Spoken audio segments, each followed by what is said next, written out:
Netanagri is brought to you by Pagar Khata. Download the app now. मालिक, क्या इस बार भी लेट होगा पगार? पप्पू का, राजू का, छोटू का, सबके पगार का हिसाब करेगा तेरा मालिक मिनटों में। वो कैसे? पगार खाता के आकर्षक फीचर्स के साथ, क्योंकि स्टाफ खुश रहेगा तभी तो बिजनेस आगे बढ़ेगा। आज ही पगार खाता डाउनलोड करें। शोर शराबा ये हमारे देश के सदन का स्थायी भाव बन चुका है और ये कोई नई बात नहीं है। बात 24 नवंबर 1997 की है। तब भी संसद में शोर बरपा था। एक मैगजीन में जैन कमीशन की रिपोर्ट के अंश छपे थे और संकेत था कि राजीव गांधी की हत्या में डीएमके का रोल संदेहास्पद है और इसी को लेकर संयुक्त मोर्चा की सरकार, जो कांग्रेस के समर्थन की बैसाखी पर टिकी थी, वो डामाडोल महसूस कर रही थी। सरकार इंद्र कुमार गुजराल की थी, समर्थन कांग्रेस का। कांग्रेस के मुखिया सीताराम केसरी, जो अपनी राजनीतिक वैधता हासिल करते थे, कुछ तो उस वक्त के समय से और कुछ गांधी परिवार के प्रति अपनी प्रकट असंदिग्ध निष्ठा से।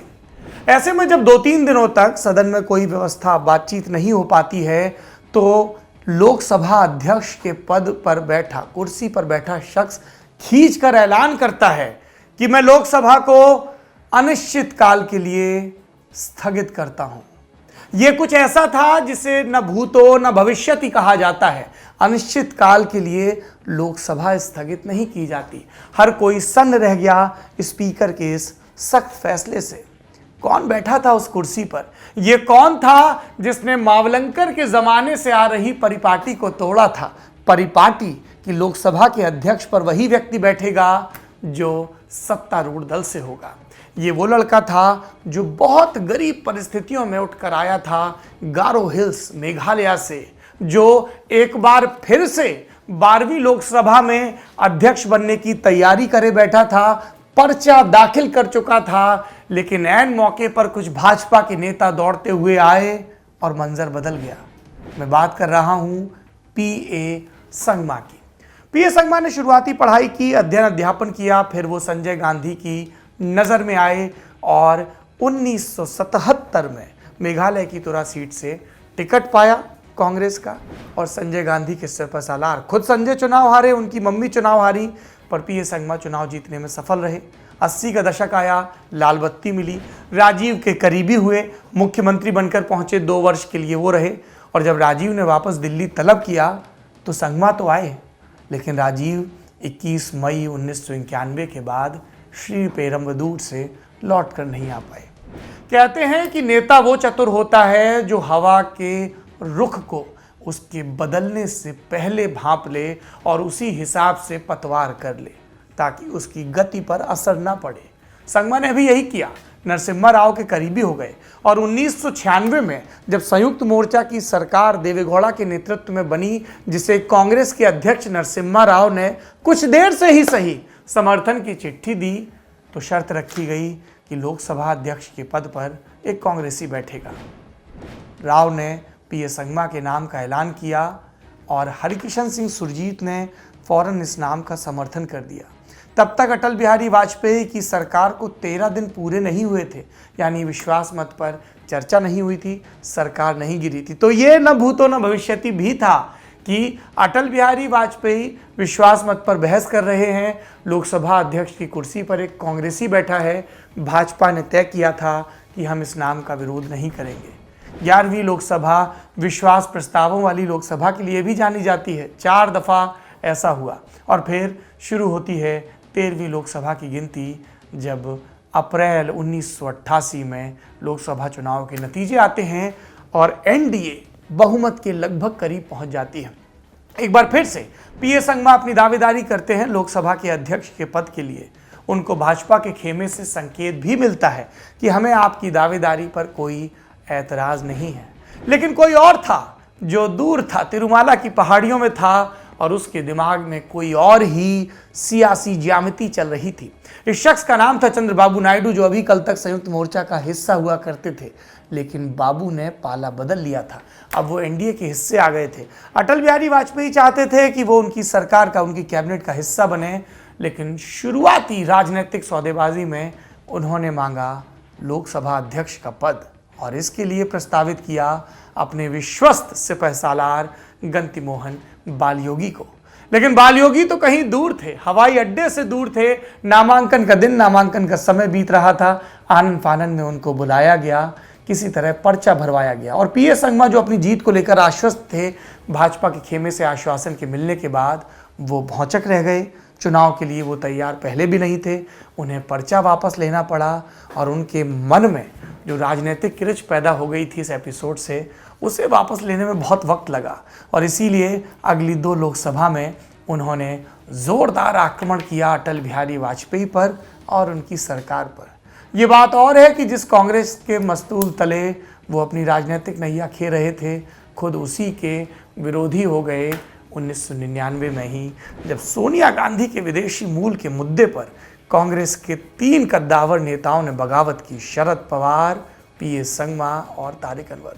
लोगों को संगमा की बगावत ज़्यादा अटपटी लगी क्योंकि उन्हें गांधी परिवार का प्रश्रय भी मिला हुआ था और कांग्रेस वर्किंग कमेटी में अहमियत भी। ये पीएस संगमा की कहानी है जिसे विस्तार से आप लल्लन टॉप के पॉलिटिकल किस्सों में देख सकते हैं। पॉलिटिक्स जिसकी चर्चा करते हैं हम अपने शो में, जिसका नाम है नेता नगरी, जहां पर हफ्ते भर की सियासत पर विस्तार से बात होती है। नमस्ते, मेरा नाम सौरभ द्विवेदी है। अगर आपको पता चले कि आप सांसद को नहीं, और नेता नगरी में आज एक छोटा सा बदलाव है। मेरे नौजवान साथी निखिल वाट स्वास्थ्य लाभ ले रहे हैं। आप कमेंट बॉक्स में उनको शुभकामनाएं दे सकते हैं और इसलिए आज हमारे साथ हैं हमारे बंगाल के मोर्चे के प्रभारी, हमारे स्पेशल करेस्पॉन्डेंट प्रशांत मुखर्जी। बहुत बहुत स्वागत है आपका नेता नगरी में। शुक्रिया। शुरुआत करते हैं नेता नगरी की, पर उससे पहले आपको जोड़ना चाहेंगे जी, बोलिए। बोलना क्या है, पश्चिम बंगाल में आज तृणमूल कांग्रेस, वहाँ की सत्तारूढ़ पार्टी ने ऐलान कर दिया है जी, लिस्ट आ गई है उनकी। बड़ी इंटरेस्टिंग है, 291 सीटों पर उन्होंने ऐलान किया है और 3 सीटें छोड़ दी हैं नॉर्थ बंगाल में, जहां वो कैंडिडेट नहीं देंगे और वो हमेशा से ही होता आया है। किसके लिए छोड़ी है 3 सीटें? ये उन्होंने कहा नहीं है हम 3 सीटों पर कैंडिडेट नहीं देंगे, बट ये लोगों को साफ है कि गोरखा जनमुक्ति मोर्चा का एक फैक्शन जो ममता बनर्जी के समर्थन में रहा है हमेशा से, उसका अब 3 धड़े हैं उसके अंदर। उनमें से एक फैक्शन जो ममता बनर्जी का सपोर्ट कर रहा है फिलहाल, बिमल गुरुंग जो बड़े नेता हैं गोरखा जनमुक्ति मोर्चा के, तो बेसिकली ये मैसेज है कि उनके लिए 3 सीट छोड़ी गई है। चलिए इन सब सीटों पे हम विस्तार से बात करेंगे। शुरुआत करते हैं नेता नगरी की। सबसे पहले सुर्खियों में आज विस्तार से बात होगी कांग्रेस के ढहते ढांचे पर। समस्या क्या है? संगठन की समस्या है, नेता की समस्या है, नारे की समस्या है, नियत की समस्या है, गांधी परिवार के बने रहने की समस्या है। और इन पर विस्तार से बात करने के लिए हमारे साथ मौजूद होंगे कांग्रेस पर एक बड़ी अथॉरिटी माने जाने वाले, कांग्रेस का इतिहास प्रणब मुखर्जी के साथ मिलकर लिखने वाले और मॉडर्न हिस्ट्री के चर्चित नाम प्रोफेसर आदित्य मुखर्जी। इसके अलावा होंगे ऐसे शख्स जिनकी राजनीतिक समझ का मैं व्यक्तिगत रूप से जवाहरलाल नेहरू विश्वविद्यालय के दिनों से कायल रहा हूं, जो स्टूडेंट पॉलिटिक्स में भी रहे, उसके बाद जर्नलिज्म में भी रहे और अध्यापन में भी रहे। ऐसे एशियन कॉलेज ऑफ जर्नलिज्म से डॉक्टर विकास पाठक। इन दोनों से चर्चा करेंगे कांग्रेस से जुड़े अलग अलग मसलों पर, बीजेपी की चुनौतियों पर। इसके अलावा हम लोग बात करेंगे प्रशांत मुखर्जी से, हमारे साथी जो हमारे साथ मौजूद हैं, बंगाल की अलग अलग राजनीतिक परिस्थितियों के बारे में। उसके अलावा आपको कुछ किताबें बताएंगे, कुछ दिलचस्प फिल्में बताएंगे, आपके हिस्से के जो सवाल हैं वो भी लेंगे। आइए शुरू करते हैं नेता नगरी, जिसमें सबसे पहले चर्चा होगी कांग्रेस पर। नेता नगरी में पहला विषय उस पार्टी से जुड़ा है जो ये दावा करती है कि वही इस मुल्क के उस इस्तकबाल को बुलंद कर सकती है। ये बात और है कि पिछले 2 आम चुनाव से लोगों ने इस दावे पर एतबार करना पूरी तरह से बंद कर दिया है। हम बात कर रहे हैं कांग्रेस पार्टी की और उसकी बिना किसी लाग लपेट के कहूँ तो दुर्दशा की। पार्टी को पिछले 2 बरस से अपना एक स्थायी अध्यक्ष नहीं मिला है। सोनिया गांधी हैं, अक्सर अस्वस्थ रहती हैं, कार्यवाहक अध्यक्ष हैं। कई असंतुष्ट नेता हैं जो बार बार कह रहे हैं, 15 अगस्त 2020 से कह रहे हैं कि एक प्रभावी और उपलब्ध नेतृत्व की ज़रूरत है। उधर राहुल गांधी हैं, पूर्व अध्यक्ष, जिनसे जब तमिलनाडु और केरल के दौरे पर लोग कहते हैं कि आपको फौरन राष्ट्रीय अध्यक्ष बन जाना चाहिए, तो वो उन्हीं से सवाल के जवाब में सवाल करते हैं कि क्या वाकई आपको ऐसा लगता है, क्या मुझे ऐसा करना चाहिए। तो एक तरफ वायरल होते वीडियो हैं, कभी पुशअप के वीडियो, कभी चाय की पत्तियां तोड़ने के वीडियो, दूसरी तरफ नाराज़गियों के बयान हैं, अंदर खाने से फुटअव्वल है। और ऐसे में एक सवाल है जो बार बार राजनीतिक हलकों में, अकादमिक हलकों में पूछा जा रहा है कि कांग्रेस की मुश्किलें क्या हैं। क्या ये कांग्रेस के स्ट्रक्चर की मुश्किलें हैं? क्या ये कई दशकों की मुश्किलें हैं जो अब सामने आ रही हैं? क्या ये गांधी परिवार पर निर्भरता की मुश्किलें हैं? क्या ये एक प्रभावी नारे की नीयत की कमी की मुश्किलें हैं? क्या ये चरमराते संगठन की मुश्किलें हैं?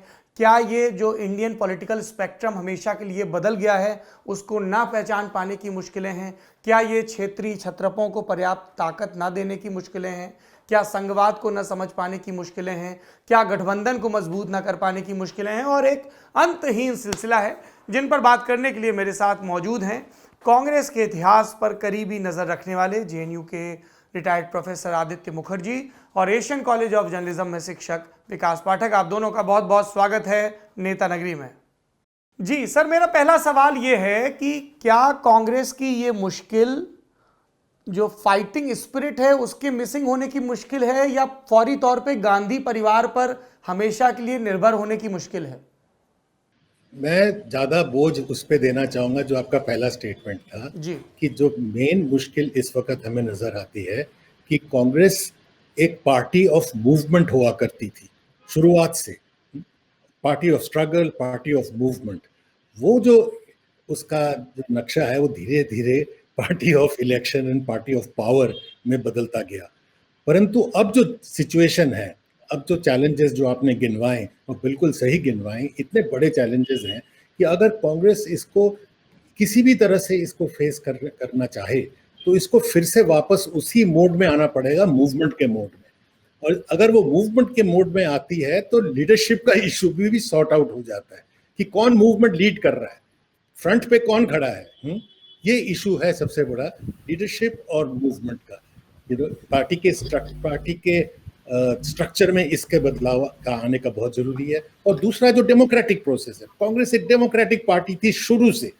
महात्मा गांधी के होते हुए बड़े से बड़े जो डिसीजंस थे, चाहे 1920 नॉन कोऑपरेशन मूवमेंट का हो, चाहे 42 मूवमेंट का हो, वो दे वर डिबेटेड और उसमें कई बारी तो बिल्कुल थिन मार्जिन से गांधी जी का पोजीशन जीता। तो वो बिल्कुल वापस आना चाहिए पार्टी में। अगर एक ये जो G23 के बारे में इतना क्रिटिसिज्म हो रहा है, अगर कोई कुछ कहता है, क्रिटिसिज्म करता है, तो कांग्रेस में होना ही चाहिए था, ही शुरू में ही था। तो मतलब आपने कई सारे सवाल उठाए तो मैं हर एक में एक एक थोड़ा थोड़ा व्यू दे रहा था अपना। जी नहीं सर, आपने कांग्रेस वर्किंग कमेटी की बात की। मैं इस बात से तो इत्तेफाक रखता हूं कि जो कांग्रेस अपने ओरिजिनल फॉर्म में थी वहां पे डिसेंट की सब चीज़ों की जगह थी। आप कांग्रेस के अंदर रहते हुए सोशलिस्ट पार्टी भी चला सकते थे, आप कांग्रेस के अंदर रहते हुए दूसरे ब्लॉक्स को भी रिप्रेजेंट कर सकते थे, but that was before the emergence of Indira Gandhi. Now this party is solely and Holi dependent on Gandhi surname. और ऐसे में जो कांग्रेस वर्किंग कमेटी की बात हो रही है, अभी जो ये G23 के मेंबर हैं वो यही कह रहे हैं कि आप असम में, बंगाल में गठजोड़ कर रहे हैं, कहीं AIUDF के साथ, कहीं ISF के साथ। आपने CWC में एक बार भी चर्चा तक नहीं की कि पार्टी की स्ट्रेटजी क्या होगी। तो CWC बनाए रखने का फायदा क्या है फिर? आप दो चीजें कह रहे हैं, बहुत महत्वपूर्ण हैं दोनों। एक तो कि कांग्रेस का कैरेक्टर क्या है कि ये एक प्लेटफॉर्म की तरह था शुरू से और काफी हद तक अभी तक भी है कि कांग्रेस में मल्टीपल व्यूज के लोग। आपने जैसे कहा कि शुरू में तो कांग्रेस में हरकिशन सिंह सुरजीत भी थे, EMS नमूद्रीबाद भी थे एक ही साइड में, दूसरे साइड में आपके सप्रू, जायकार, लिबरल्स, फिर गांधीयंस, हर लेफ्ट नेशनलिस्ट, सारे स्पेक्ट्रम थे, आचार्य नरेंद्र देव, सब कांग्रेस में रहे हुए हैं। परंतु वो कैरेक्टर कांग्रेस का खत्म नहीं हुआ था। वो इंदिरा गांधी के टाइम पे भी था, उस वक्त भी आपके कम्युनिस्ट भी होते थे उसके अंदर और उतने नॉट सो लेफ्ट विंग लोग भी होते थे। और ये वेरी मच बहुत ज्यादा मनमोहन सिंह और सोनिया गांधी के लीडरशिप के अंदर भी कांग्रेस का ये कैरेक्टर रहा है। उसमें एक सोशल डेमोक्रेटिक बड़ा स्ट्रॉन्ग फोर्स रहा है, जो कि आपके ये नेशनल एडवाइजरी कमेटी से दिखता था आपको, और एक बिल्कुल जो न्यू लिबरल जिसको आप कहेंगे रिफॉर्मिस्ट ट्रेंड, ये दोनों रहे हैं। तो ये बात तो मेरे ख्याल इसमें फर्क नहीं आया। फर्क आया नेचर ऑफ लीडरशिप में कि कैसे आप ये डाइवर्जेंट स्टैंड्स को इकट्ठा रखते हुए आगे बढ़ सकते हैं कि नहीं। उसमें कोई दो राय नहीं है कि अब बहुत बड़ा सवाल खड़ा हो गया है कि कांग्रेस इस वक्त डिफरेंस को नहीं अब्सॉर्ब कर पा रही है, डिफरेंस को यूटिलाइज नहीं कर पा रही है, जो कि उनकी खासियत है। कांग्रेस और भाजपा में अगर कोई अंतर है तो वो एक मोनोलिथिक पार्टी है, एकदम एक विश्वास, एक व्यू और बिल्कुल संकीर्ण एक सोच के व्यू है। और कांग्रेस में उसके एकदम उसका ऑपोजिट है। अगर अभी भी कोई नेशनल लेवल पार्टी है जिसमें बहुत सारे व्यूज के लोग जी सकते हैं और जी के अपना पोजीशन रख सकते हैं तो कांग्रेस ही है। तो पर उस पार्टी की अगर लीडरशिप उसको उसका पूरा इस्तेमाल करते हुए आगे नहीं बढ़ पाए तो ये पूरा जो एक ऐतिह्य है, पूरा एक जो ट्रेडिशन, पूरा एडवांटेज, वो बिल्कुल बिगड़ता हुआ दिखता है।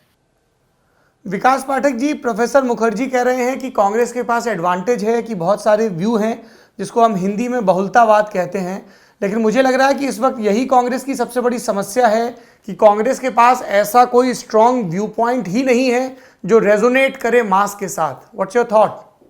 हाँ, देखिए, वो आपकी बात सही है कि अभी थोड़ा सा मासेस में भी शिफ्ट आया है पिछले 6-7 साल में। तो आप कहिए कि जो पहले जिस पोजीशन को थोड़ा सा दक्षिणपंथी माना जाता होगा, थोड़ा राइट पोजीशन माना जाता होगा, की तरह मानी जाती है, तो पूरा एक शिफ्ट टुवर्ड्स द राइट हुआ है। अब शिफ्ट टुवर्ड्स द राइट जो है, कांग्रेस के दोनों ही क्राइसिस आ गए हैं। एक क्राइसिस तो ये है कि जो सबसे बड़ी उनकी ताकत थी, नेहरू गांधी, हमेशा से वो ताकत रही। मैं थोड़ा आपके उस बात से भी इत्तेफाक रखूंगा कि इंदिरा गांधी के टाइम पे थोड़ा सा हाई कमांड कल्चर भी डेवलप होना शुरू हो गया था, जो जवाहरलाल नेहरू के समय नहीं था। लोते धीरे धीरे पूरा रिलायंस हो गया एक परिवार पे। और अभी जो है, जो कांग्रेस को लगता है कि वो परिवार उसकी सबसे बड़ी ऑर्गेनाइजेशनल स्ट्रेंथ है, या वो ग्लू है जो उसको चिपकाता है, एक रखता है, पब्लिक की नजर में, मासेस की नजर में उस परिवार की जो भी सम्मान था, वो अभी थोड़े नीचे लेवल पे आ चुका है। और सबसे बड़ा आप मान लीजिए कि उसका उदाहरण यही है कि राहुल गांधी खुद अपनी सीट हार गए। तो अब आपका जो पूरा एक परिवार पे रिलायंस है, वो आपको कहीं ले जा नहीं पा रहा है। दूसरा, राइट विंग शिफ्ट हो गया है थोड़ा सोसाइटी में। तो कांग्रेस इसी चीज से ग्रैपल कर रही है कि हम किस हद तक सेक्युलर हो जाएं, किस हद तक थोड़ा हम आइडेंटिटी के साथ भी खेल ले जाएं। तो मुझे तो याद आता है कि अभी कांग्रेस की स्थिति मतलब आइडियोलॉजिकली, वैचारिक स्तर पर वो है जो कांग्रेस की स्थिति राजीव गांधी के टाइम पे हो गई थी मिड 80s में, कि कभी शाहबानो वाला जजमेंट होता था तो उसको ओवरटर्न कर दिया पार्लियामेंट के थ्रू। फिर कभी जो है फैजाबाद के कोर्ट ने कहा कि भाई बाबरी मस्जिद के जो है वो ताला खुलवा दीजिए, तो 40 मिनट के अंदर खुलवा दिया। तो कभी शिलान्यास भी एक्सेप्ट हो गया। तो ये जो चीज है आज भी दिखाई दे रही है कि एक तरफ तो कांग्रेस बोलती है और राहुल गांधी खुद बोलते हैं कि हम भिन्न हैं बीजेपी से, लेकिन दूसरी राम मंदिर की बात होती है तो प्रियंका गांधी जो है वो ट्वीट कर देती है कि राम मंदिर ठीक रहेगा, जो कि कांग्रेस की लाइन ट्रेडिशनली नहीं रही है। कमलनाथ इश्तिहार निकाल देते हैं मध्य प्रदेश में कि राजीव गांधी जो थे वो थे निर्माता राम मंदिर मूवमेंट के। उसी तरह अगर आप देखें तो अभी जो हुआ है इंडियन सेक्युलर फ्रंट से जो अलायंस है, AIUDF में मान सकता हूं सौरभ, क्यों कारण यह है कि AIUDF के पास असम में कुछ मुसलमान वोट है। अलायंस नहीं होगा तो कांग्रेस वो वोट लूज कर सकती है, स्प्लिट हो सकता है। लेकिन जो अलायंस लेफ्ट और कांग्रेस ने बंगाल, वो तो ममता बनर्जी का वोट स्प्लिट करने के लिए किया है। उस अलायंस का जो उद्देश्य है वो तो बीजेपी की जीत को थोड़ा आसान कर देना है। तो ऐसे में मुझे नहीं समझ में आ रहा कि किस दिशा में जा रहे हैं। आइडियोलॉजिकली थोड़ा कंफ्यूजन है अभी कांग्रेस में। मेरा सवाल ये है, जैसा आप जिक्र कर रहे थे कि प्रियंका गांधी राम मंदिर के मुद्दे पर ट्वीट करती हैं, कमलनाथ भी ट्वीट करते हैं, और उससे पहले आप बता रहे थे कि सोसाइटी में एक राइटवर्ड शिफ्ट देखा गया है। तो क्या कांग्रेस पार्टी इन मतलब ये जो टोटके अपना रही है फिलहाल, क्या ये पॉपुलर परसेप्शन को कैटर करने के लिए है, या वो विन बैक करना चाहती है उन वोटरों को जो गंवा चुकी है? विकास जी, मैं इसी में एक सप्लीमेंट्री क्वेश्चन भी जोड़ देता हूं। जब हम अर्ली 80s की इंदिरा गांधी को देखते हैं, वो इंदिरा गांधी कभी देवराहा बाबा की मचान पे जाके मत्था टेकती हैं, उनके हाथ में रुद्राक्ष होता है, और जो 84 का मैंडेट भी है, तो उसमें इंदिरा गांधी न सिर्फ कांग्रेस की या देश की सुप्रीम लीडर बन के उभरती हैं, बल्कि हिंदू हितों की रक्षक बन के भी उभरती हैं। हम राम मंदिर की बात कर रहे हैं, जो विश्व हिंदू परिषद राम मंदिर के लिए पहला आयोजन करता है, उसमें कांग्रेस के नेता मौजूद रहते हैं और इंदिरा गांधी चीफ गेस्ट होती हैं।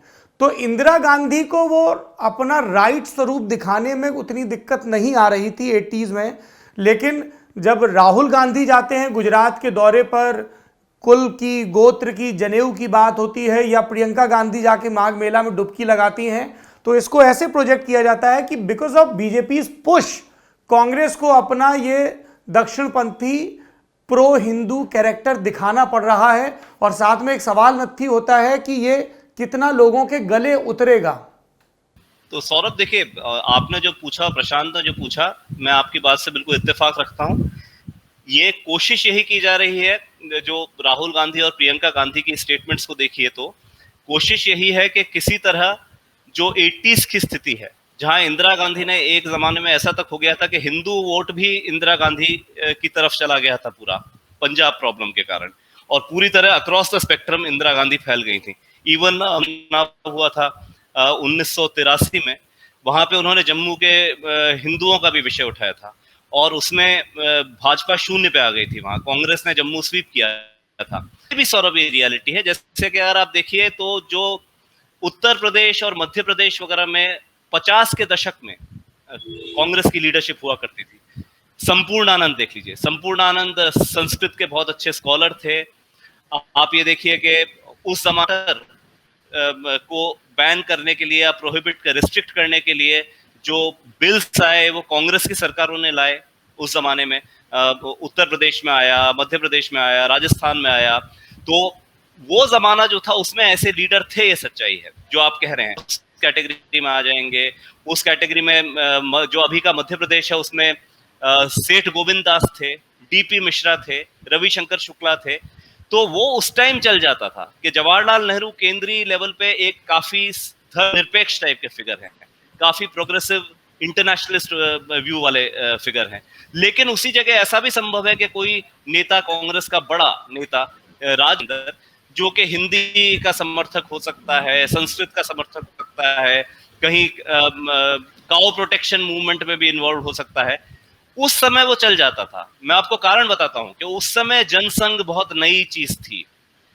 जनता की नजर में जो स्टेटस था सर्वश्रेष्ठ, या जो स्टेटस रहा था मदन मोहन मालवीय का, जो सरदार पटेल का, पुरुषोत्तम दास टंडन का रहा था, रविशंकर शुक्ला का था, वो स्टेटस दीनदयाल उपाध्याय या अटल बिहारी वाजपेयी या बलराज मधोक के कंपैरिजन में बहुत बड़ा स्टेटस था। उस टाइम हालत ये थी कि वो नई नई पार्टी उभर रही थी। ये तो जो एक बार मोदी कह चुके हैं इस चीज को कि जब 1968 के शुरू में जब इनका मृत शरीर पाया गया दीनदयाल उपाध्याय जी का मुगल सराय के रेलवे स्टेशन पे, देर रात ट्रेन से वो ट्रैवल कर रहे थे, तो मोदी जी भी बोल चुके हैं कि जो ट्रेन में वो इतने सरल आदमी थे कि जो ट्रेन में वो बैठे थे बगल वाला आदमी भी नहीं जानता था कि ये जनसंघ के अध्यक्ष। उसका सही कारण ये है कि उस टाइम मास लीडरशिप थी ही नहीं। केवल वाजपेयी ले दे के अपना चुनाव 57 ऑनवर्ड्स जीत जाते थे, वो भी 62 में शायद हारे थे, राज्यसभा से लाए गए थे। बाकी कांग्रेस के जो कंजर्वेटिव जो लीडर थे, चाहे जवाहरलाल नेहरू के मुकाबले उनका स्टेचर नीचे था, लेकिन किसी भी उत्तर भारत या मध्य भारत के राज्य के अंदर जनसंघ के स्टेचर बहुत ऊंचा था। तो वो जो स्पेस है, जो हल्की सी कंजर्वेटिव हिंदू स्पेस है, वो भी जाती थी कांग्रेस के ही पास। अब जो है मामला बिल्कुल पलट चुका है। आज की तारीख में अगर मैं आपसे पूछूं कि जो कंजर्वेटिव हिंदू है, जब उसके सामने नरेंद्र मोदी हैं, जब उसके सामने मान लीजिए योगी आदित्यनाथ हैं, तो ऐसा कोई लीडर है जो हिंदू बन के हिंदू वोट वहां से ले जाएगा? तो वो मॉडल अब चलेगा ही नहीं। क्योंकि अभी क्या है कि जो हिंदू टाइप की ओपिनियन है उस पर तो बीजेपी पूरी तरह काबिज हो चुकी है। अगर कोई स्पेस बनाना है तो वो स्पेस सोशो इकोनॉमिक इश्यूज से आप बनाने की कोशिश कर सकते हैं, कहीं सेक्युलराइजेशन की बात बढ़ाने की कोशिश कर सकते हैं।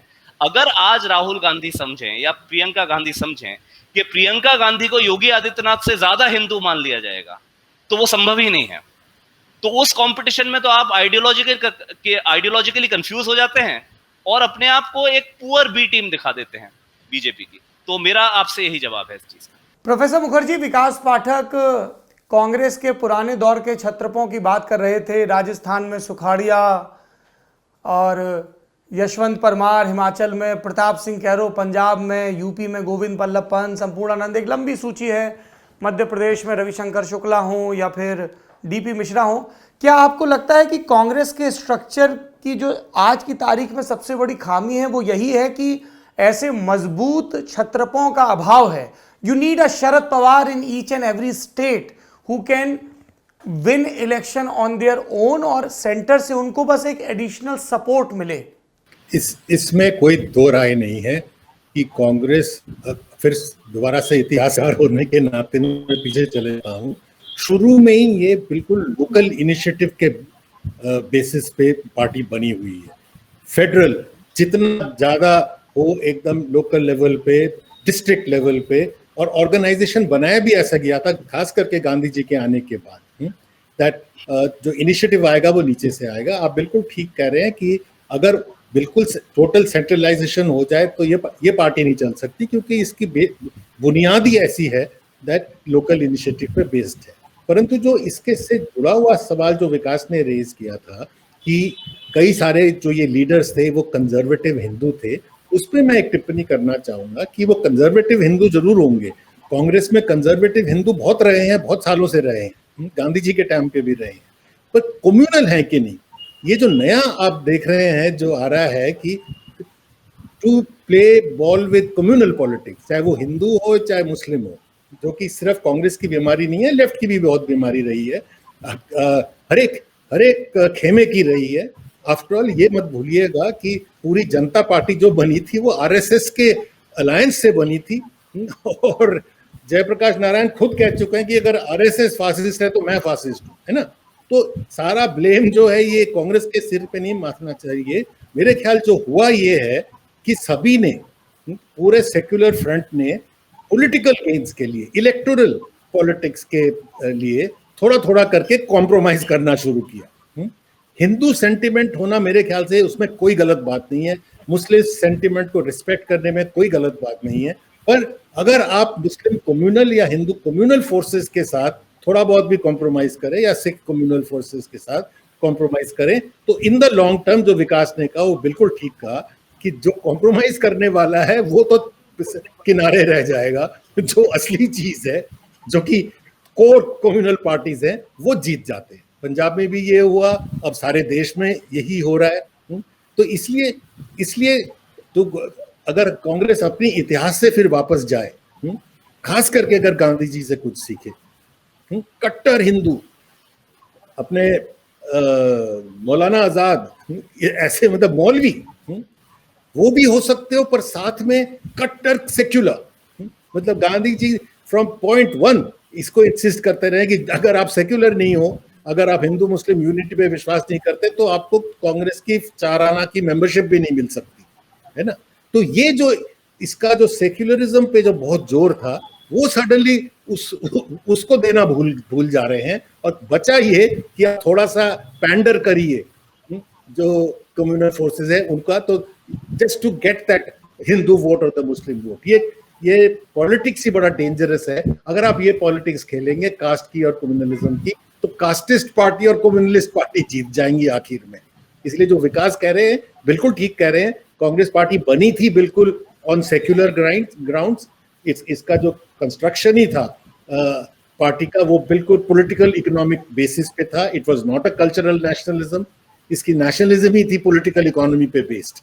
इसको उस पे वापस जाना चाहिए, पॉलिटिकल इकोनॉमी एंड सेक्युलरिज्म, ये तीनों चीजों को अगर ये नहीं टिकेंगे तो इस पार्टी का कोई मतलब नहीं बैठता, फिर तो कोई और पार्टी का यही काम कर सकते हैं।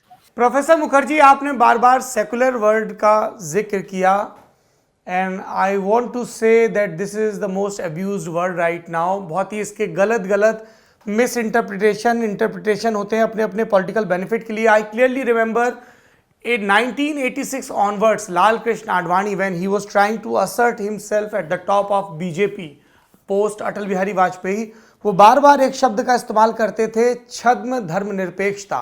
बीजेपी का पूरा नैरेटिव इसी बात पे था कि कांग्रेस के लोग सेकुलरिज्म की बात करते हैं, लेकिन सुधार की सारी जिम्मेदारी, संतुष्टि की, संतोष की, एडजस्टमेंट की सारी जिम्मेदारी हिंदू ब्लॉक पे डाल देते हैं, और जहां पर मुस्लिमों की बात आती है, जो भी उनके कंजर्वेटिव एलिमेंट हैं, सेकुलरिज्म के नाम पर उनको प्रोटेक्ट करते रहते हैं। और उसी आर्ग्यूमेंट को वो एक्सटेंड भी करते हैं कि क्यों इस देश के इस्लाम में बड़े सुधारवादी आंदोलन नहीं हुए और बार बार अल्पसंख्यकों की रक्षा के नाम पर उनके जो पुरानी मान्यताएं हैं, विचार, उनको प्रोटेक्ट किया गया।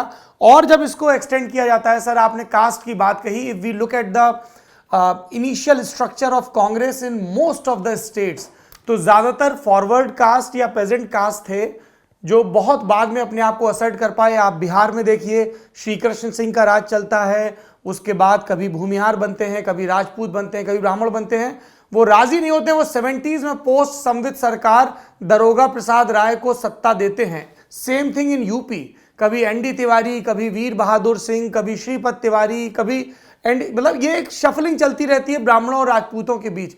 यही चीज राजस्थान में होती है। तो आप कह रहे हैं कि कांग्रेस ने इसको आइडेंटिफाई नहीं किया। मैं कह रहा हूं कि कांग्रेस ने कास्ट असर्शन के साथ डील ही नहीं किया जो पहले सोशलिस्ट ब्लॉक ने किया या बाद में बीजेपी ने सोशल इंजीनियरिंग का नारा देकर किया। उस चीज को कांग्रेस कैप्चर नहीं कर पाई। और सेकुलरिज्म को भी बीजेपी ने उनके सेकुलरिज्म को उल्टा खड़ा कर दिया कि they do not care about the Hindu sentiment and now they interpreted कि ये देखिए एक वुंडेड कम्युनिटी है, मेजॉरिटी में है, हजारों वर्षों का इनका दमन का इतिहास रहा and Congress never address their concerns. देखिए, ये सिर्फ कांग्रेस की बात नहीं है। कोई भी जो लिबरल डेमोक्रेटिक पार्टी होगा, उसकी टेंडेंसी होगी कि जो अल्पसंख्यक है, जो माइनॉरिटी है, जिसपे डोमिनेशन हो सकता है या हो भी रहा है, उसको प्रोटेक्ट करना चाहिए। उसके प्रोटेक्शन में कोई इसमें गलती नहीं है, परंतु उसको प्रोटेक्ट करने को करते हुए अगर आपका पॉलिटिक्स ऐसा बन जाए जो कि माइनॉरिटी कम्युनलिज्म को प्रोटेक्ट करता हुआ दिखे, तब तो ये बहुत ही डेंजरस है। और हुआ यही है कि आप एक जेन्युइन डिमांड, आफ्टर ऑल इसमें किसी को कोई डाउट नहीं है कि the Muslim minority, unlike the Sikh minority in India, it needed protection. मतलब उनकी हालत जो है most parts of the country में, you needed to do something extra for them, उसमें कोई दो राय नहीं है। परंतु अगर आप जो मुस्लिम कम्युनलिस्ट है उसका साथ लेते हुए ये काम करेंगे, तब तो आपको जो राइट विंग आपका मेजॉरिटेरियन कम्युनलिज्म है वो बढ़ेगा। ये हमने लिखा भी है इस पे कि मेजॉरिटेरियन कम्युनलिज्म, ये नेहरू जी ने बार बार कहा है that minority communalism and majority communalism feed on each other and they both fatten. तो आप मेजॉरिटी कम्युनलिज्म को माइनॉरिटी कम्युनलिज्म से प्लीज मत लड़िए, क्योंकि अगर आप वो करेंगे तो वो दोनों मोटे होते जाएंगे। और हुआ यही है कि कहीं, और फिर से मैं ये कहना चाहूंगा कि इसमें लेफ्ट भी बिल्कुल शामिल है कि ये जो कोशिश हुई है टू फाइट मेजॉरिटी कम्युनलिज्म, उस पे इन्होंने रिलायंस करा है। खास करके यूपी में तो बहुत ज्यादा किया है। आपके समाजवादी पार्टी ने भी किया है, उन्होंने भी कई कम्युनल एलिमेंट्स को साथ में लिया है और उसका सपोर्ट लेफ्ट ने भी किया है। तो ये सारे देश में ही ये पॉलिटिकल एक ट्रेंड रही है, जिससे कि ये जो अब एक जीनी है बोतल से निकल आई है, ये फ्रैंकेनस्टाइन आपके सामने खड़ा हो गया है। परंतु ये धीरे धीरे इसके बारे में वार्निंग किए जा रहे थे बड़े सालों से, पर 25-30 साल से ये कहा जा रहा था कि अगर आप इसको नहीं वॉच करेंगे तो मेजॉरिटी कम्युनलिज्म बुरी तरह फैलेगा, और अब वो हो चुका है। अब इशू बिल्कुल बदल गया है। अब इसको आपको दोबारा से कि कैसे आप इसके साथ लड़ाई करेंगे, ये एक बहुत बड़ा सवाल है। विकास पाठक जी, आप क्या सोचते हैं? कि अभी राइट विंग शिफ्ट हो चुकी है। मेरा देखिए मानना यह है कि जो बता आप पूछ रहे हैं माइनॉरिटी कम्युनलिज्म, मेजॉरिटी कम्युनलिज्म, हाँ, ये जो पूरी बात है कि जो कांग्रेस अपने आप को सेकुलर कहती रही, कास्ट के क्वेश्चन को उसने एंगेज नहीं किया, रिप्रेजेंटेशन नहीं दिया तो नॉमिनल दिया। They kept talking about that great pyramid of Brahmins, Dalits and Muslims which crumbled like anything. हाँ, तो सुना कि जो आपने कहा वो उससे मैं सहमत हूँ। उत्तर भारत में ऐसा हुआ कि जो करीब अगर आप बात करें 60, जब मिडिल लेवल कास्ट का धीरे धीरे असर्शन शुरू हो रहा था, तो अनलाइक साउथ इंडिया जहां पे कांग्रेस ने काफी पहले से नॉन ब्राह्मण ग्रुप्स को अपने अंदर अकोमोडेट कर लिया था, लेकिन उत्तर प्रदेश में, बिहार ऐसा हुआ कि एक तो जो सवर्ण थे, पता अपर कास्ट जो थे, नॉट इवन सवर्ण, अपर कास्ट जो थे उनकी आबादी ज्यादा था। दलित भी वोट मिलते थे कांग्रेस को, मुस्लिम वोट भी मिलते थे, रेनबो कोalition जो हुआ करता था। तो उसमें क्या हुआ कि कांग्रेस की तमाम जो लीडरशिप है वो रही ज्यादातर अपर कास्ट के हाथों में, और बिना जो आज का ओबीसी चंक है बिना उस जाती थी।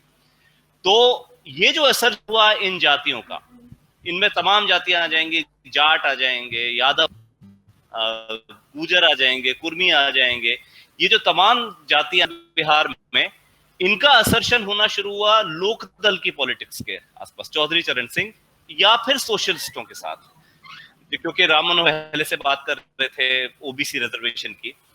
तो हिंदुत्व का जो राइज है सौरभ, मेरी नजर में, और यहां मैं कई सारे स्कॉलर्स से काफी डिसएग्री करता हूं, मेरी नजर में हिंदुत्व चीज में राइज शुरू होता है 67 के चुनाव के बाद। संयुक्त विधायक दल सरकारें आती हैं कई राज्यों में, कांग्रेस 1-2 साल के लिए पावर लूज कर जाती है।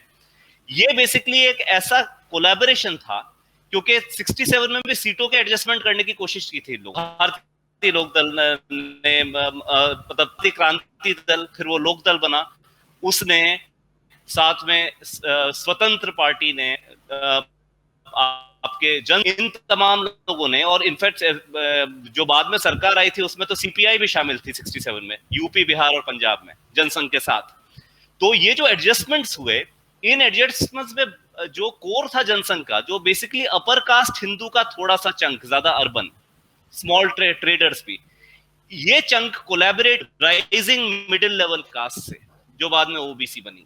ये जो कोलैबोरेशन है अपर कास्ट का एक चंक प्लस जो बाद का ओबीसी है, जो मिडिल रंग है सोसाइटी का, उनके कोलैबोरेशन से पहली बार हिंदुत्व को थोड़ी थोड़ी पावर मिलनी शुरू हुई।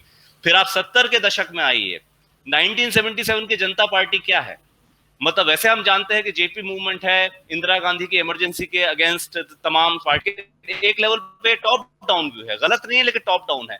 उसका सोशल बेस क्या है? जनता पार्टी का सोशल बेस था नॉर्थ इंडिया में अपर कास्ट का शिफ्ट हुआ था इंदिरा गांधी से नाराज होके, थोड़े से मुस्लिम भी जुड़े थे क्योंकि नसबंदी वगैरह तमाम तुर्कमान गेट के इंसिडेंट हुए, और साथ में ये जातियां जो हैं जो मिडिल लेवल कास्ट हैं, उसके बदौलत जो है जनता पार्टी ने नॉर्थ इंडिया को अपना बेस बनाते हुए कांग्रेस को डिफीट किया। फिर आप अगले दशक में आइए, मतलब जैसे जनता दल क्या था, जनता दल फिर वही एक्सपेरिमेंट था, जहां वीपी सिंह का जनता दल और साथ में उनके देवीलाल थे, वो लाता था पुराना लोकदल वाला वोट जो मिडिल लेवल कास्ट का था, और साथ में अपर कास्ट वोट टूटना शुरू हुआ कांग्रेस से यूपी में, और 89, 90, 91 आते आते कांग्रेस से पूरा शिफ्ट हो गया राम टेम्पल के टाइम पे। और फिर जब गोविंदाचार्य का दौर आया बीजेपी के अंदर, तब आप देखेंगे उन्होंने सोशल इंजीनियरिंग का एक्सपेरिमेंट खुद शुरू, जिसमें तमाम ऐसी जो छोटी ओबीसी जातियां हैं, क्योंकि तब तक जो है यादव वोट बैंक बन चुका था, मतलब बाय 90 तक बाबरी मस्जिद का डिमोलिशन 1992 में हुआ है, तब तक एक यादव वोट बैंक ऐसे बन चुका था कि यादव थे जिनकी आबादी अच्छी थी बिहार में 14-15%, %, इस आबादी के साथ मुसलमान जुड़ चुके थे, जो यूपी में 18-19% थे, बिहार में भी 15-16% होंगे, ये जुड़ चुके थे साथ में। तो ये जो जुड़े तो MY फैक्टर बन गया, एक बड़ा ब्लॉक बना। तो ऐसे में बीजेपी ने अपर कास्ट हिंदू जो उसके पास आए थे उसके साथ छोटी ओबीसी जातियों को जोड़ना शुरू किया। जो एक्सपेरिमेंट हैं, जब लालू प्रसाद यादव की पार्टी से निकल के छिटक के आते हैं नीतीश कुमार, और नीतीश कुमार कर लेते हैं बीजेपी से अलायंस, और यूपी में तो वो यहां तक हुआ कि अब किसी अलायंस की भी आवश्यकता नहीं है, सारे lower OBC caste by and large जो है वो भाजपा के। तो मेरे हिसाब से हिंदुत्व का जो राइज है, ये शुरू में एक छोटा अपर कास्ट सेगमेंट प्लस जो मिडिल लेवल कास्ट थे वो अलायंसेस के तौर पर आए, जनसंघ और सोशलिस्ट, जनसंघ और लोकदल, उसके बाद हुआ, उसके बाद वीपी सिंह के साथ सीट एडजस्टमेंट किए भाजपा ने, तब हुआ, और फाइनली जब कांग्रेस लूज करती है अपर कास्ट राम टेम्पल के टाइम पे, उसके बाद आप देखिए कि नॉन यादव ओबीसी में प्लस अपर कास्ट चंक, ये दोनों बढ़ता गया है। और वो आज इस 2019 में जब अखिलेश यादव और मायावती का अलायंस होता है, साथ में लोकदल भी होता है, राष्ट्रीय लोकदल, उसके बावजूद भी बीजेपी सबको डिफीट कर ले जाती है, क्योंकि बहुत बड़ा upper caste plus non Yadav OBC vote chunk आ चुका। तो ये जो पॉइंट है, यहां मेरा मानना है कि कांग्रेस जो चीज उस टाइम नहीं कर पाई, उस असर्शन को उस जमाने में कांग्रेस शायद नहीं समझ पाई, क्योंकि कांग्रेस कंफर्टेबली जीत रही थी, लेकिन वही कांग्रेस का असली एक्यूलीज हील बना है, क्योंकि आज तक बीजेपी मतलब कभी 282, अब इस बार 303 सीट, ये आ कहां से रही हैं? उत्तर प्रदेश और बिहार के 120 सीट में कर देती है सबको। तो पूरी सिंपल मेजोरिटी तो वो 120 सीट दो राज्यों की दे जाती है। और उन राज्यों का सोशल कॉम्बिनेशन क्या है, इसका इतिहास 60 से शुरू होता है, लेकिन बढ़ते बढ़ते वो व्यापक तौर पर आ चुका है। ये basically upper caste plus large chunk of OBC, non Yadav OBC जो है, ये इसका पूरा बेस बना। तो एक क्राइसिस कांग्रेस की ये भी है कि वो 120 सीट में आप कहां से काट। मेरा सवाल यह है कि हिंदुत्व की बात अभी हो रही थी, कास्ट कंसोलिडेशन की बात हो रही थी, एक बड़ा प्लैंक है जिस पर बीजेपी सवार होकर 2019 में सत्ता में आई, और वो प्लैंक है नेशनलिज्म का। किसी जमाने में नेशनलिज्म ही प्लैंक था कांग्रेस पार्टी के लिए, आजादी दिलाने वाली पार्टी। कैसे कांग्रेस ने इस प्लैंक को पूरी तरह से गंवा दिया। आज अगर नेशनलिज्म की बात होती है, राष्ट्रवाद की बात भारत में होती है, तो एक ही पार्टी है बीजेपी जो इस काम इसको चुनावी स्लोगन हो या आम बोलचाल की भाषा में हो, इसका बहुत ज्यादा इस्तेमाल करते हैं, और वो बीजेपी करती है। तो मेरा सवाल आप दोनों से है, विकास पाठक जी से भी है क्योंकि उन्होंने किताब लिखा है कंटेस्टिंग नेशनलिज्म्स, और आपसे भी प्रोफेसर मुखर्जी, की इस प्लान को बीजेपी ने कैसे कैपिटलाइज किया और कांग्रेस ने पूरी तरह से गंवा दिया। जी, ये मैं दोनों सवालों का, आपके सवाल का भी जवाब देना चाहूंगा, और थोड़ा सा जो विकास ने कहा उसको एक थोड़ा ट्विस्ट देना चाहता हूँ, विदाउट डिसएग्रीइंग विद हिम। जो विकास ने अभी डिस्क्राइब किया, क्योंकि सवाल ये है कि हिंदुत्व का राइज कैसे हो गया ऐसा। आप कह रहे हैं कि नेशनलिज्म का प्लैंक उनको मिल गया इसलिए हुआ, इसमें कोई दो राय नहीं है कि it is one of the main reasons. परंतु इसके पॉजिटिव फैक्टर्स अगर हम देखें, जो विकास ने पूरी नॉर्थ इंडिया की पॉलिटिक्स डिस्क्राइब करी कि मिडिल कास्ट कैसे छूट गए थे, क्या क्या क्या पॉलिटिक्स रहा उनका, मिड 60s से अगर आप देखें, कांग्रेस को जो चैलेंज आती है वो आती है from all the parties put together, from the right to the left, और जिसमें बिल्कुल कंप्लीटली अनहोली अलायंस होता है from the communist to the RSS mid 60s से। मतलब anti Congressism was the first element which gave credibility to the communal parties. आजादी के बाद, गांधी जी के हत्या के बाद, कम्युनल पार्टीज को कोई हाथ लगाने को तैयार नहीं था। दे वर untouchables. They were made touchables for the first time in the mid-60s by this coalition with their desire to overthrow the Congress at any cost. तो उसमें सोशलिस्ट भी आ गए, और ये जो इनका विकास का कहना था कि भाई इमरजेंसी के खिलाफ लड़ते हुए सब इकट्ठे हो गए, it is not true. The alliance with the RSS and JP etc. occurred before the declaration of the emergency. And this alliance has started from the mid-60s onwards. And this kind of anti-Congressism alliance reached its peak in 1989. And that is when the Hindutva forces rose from 2 seats to 80 seats.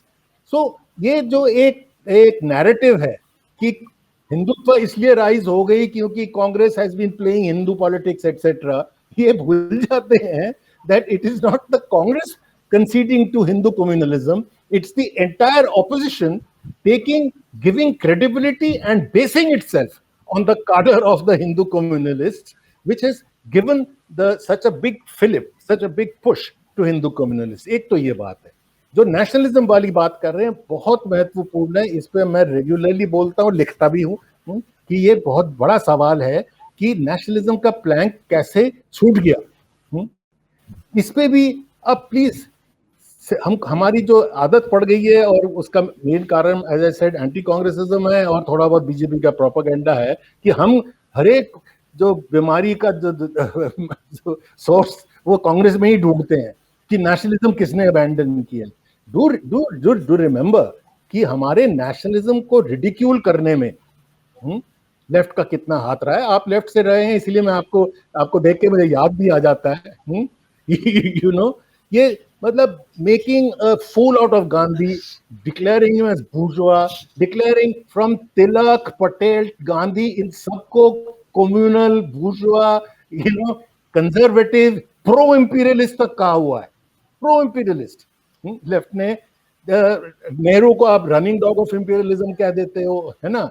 तो what I mean to say is कि this denigration of nationalism emerged not from within the Congress, it emerged from the broad left, which was, वो हम बहुत सालों से उसको oppose करते आ रहे हैं, and for opposing it we were accused to be nationalist. ये तो आ गए नेशनलिस्ट आ गए, हमको गाली पड़ती थी लेफ्ट से for being nationalist. Now why is that? So there is something, इसके बारे में सोचना चाहिए कि नेशनलिज्म का फ्लैंक हमने हैंड ओवर कर दिया इनको, राइट विंग को। हमने नॉट ओनली हमारी नेशनल मूवमेंट की हिस्ट्री इनको हैंड ओवर कर दी, जिसको हम धक्का मारते थे उसको बीजेपी ने अपना लिया, कहता है हाँ जी हमें दे दो। अब तो गांधी जी को भी लेने को तैयार हो गए, है ना। तो it has been a major failure of the secular front, including the Congress, but certainly the entire secular front, of not taking into account the emotive and the legitimate value of nationalism in today's world. Nationalism एक गलत ideology नहीं है, not the kind of nationalism we have. इस पे मैं अगर 1 minute आप मुझे और देंगे कि हमारी जो नेशनलिज्म है, जो कांग्रेस की नेशनलिज्म थी, जो हमारे नेशनल मूवमेंट की, मैं कांग्रेस की नहीं कहना चाहूंगा, नेशनल मूवमेंट की जो नेशनलिज्म थी, it is very distinct from the nationalism that BJP represents today. BJP represents the nationalism that emerged from the European tradition of one language one religion, जिसका की logical conclusion was Hitler and Mussolini. जिन जिन देशों में democratic movements रहे वहां Hitler Mussolini नहीं आए, परंतु लॉजिक उनके नेशनलिज्म का ये था। हमारी nationalism from the very beginning was anti-imperialist. It was not based on the rise of capitalism and colonialism. It was not aggrandizing. हमारी nationalism शुरू से inclusive रही थी। पर अब ये हुआ है कि भाजपा जैसे पार्टियों ने एक foreign European idea of nationalism को अपना के कहा है कि यही असली नेशनलिज्म है, ये तो हमारी नेशनलिज्म कभी थी ही नहीं, और उसको हम असर्ट नहीं कर रहे हैं।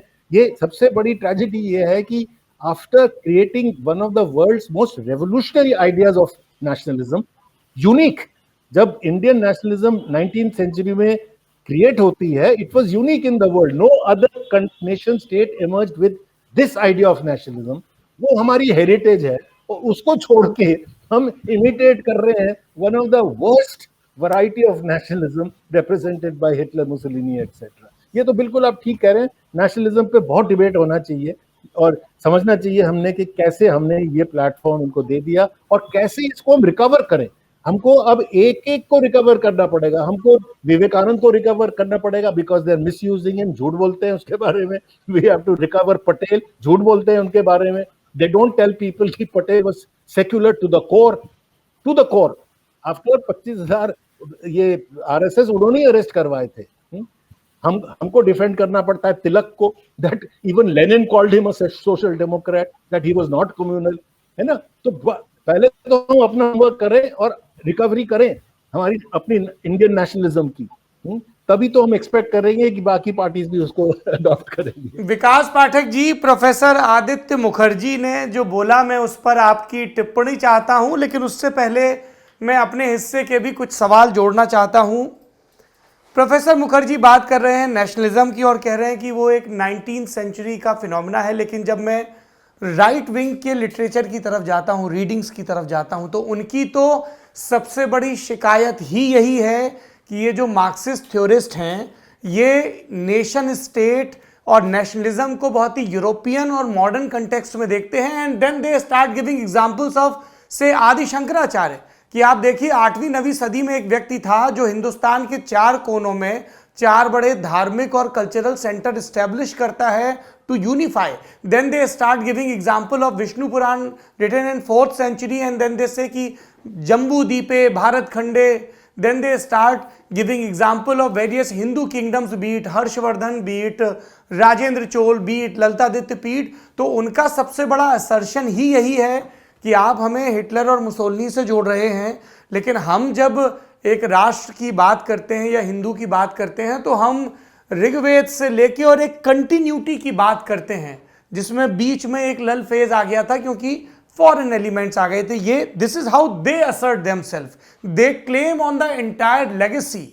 और उसी से जो एक वो वुंडेड हिंदू वाला कंसेप्ट आता है कि बीच का एक फेज रहा, चाहे वो सल्तनत काल हो या मुगल काल हो या उसके बाद अंग्रेजों का काल हो, जब उनको they were forced to feel ashamed about their religious and cultural identity, and again that European prism was use की ये तो पिछले लोग हैं, सांप पे नाचने वाले सपेरों के लोग हैं, चमत्कारों के लोग हैं।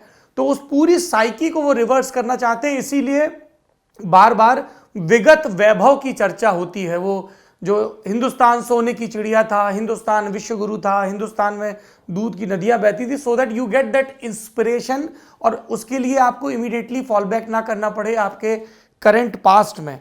सो what do you think about this, Vikas Pathak? नहीं, ये जो आप, मैं थोड़ा सा इस पे कहना चाहूंगा, if you will permit me. जी प्लीज सर। हाँ, कि आप जो ये पिक्चर ड्रॉ कर रहे हैं, this is not the picture that is drawn by secular progressive thinkers at all.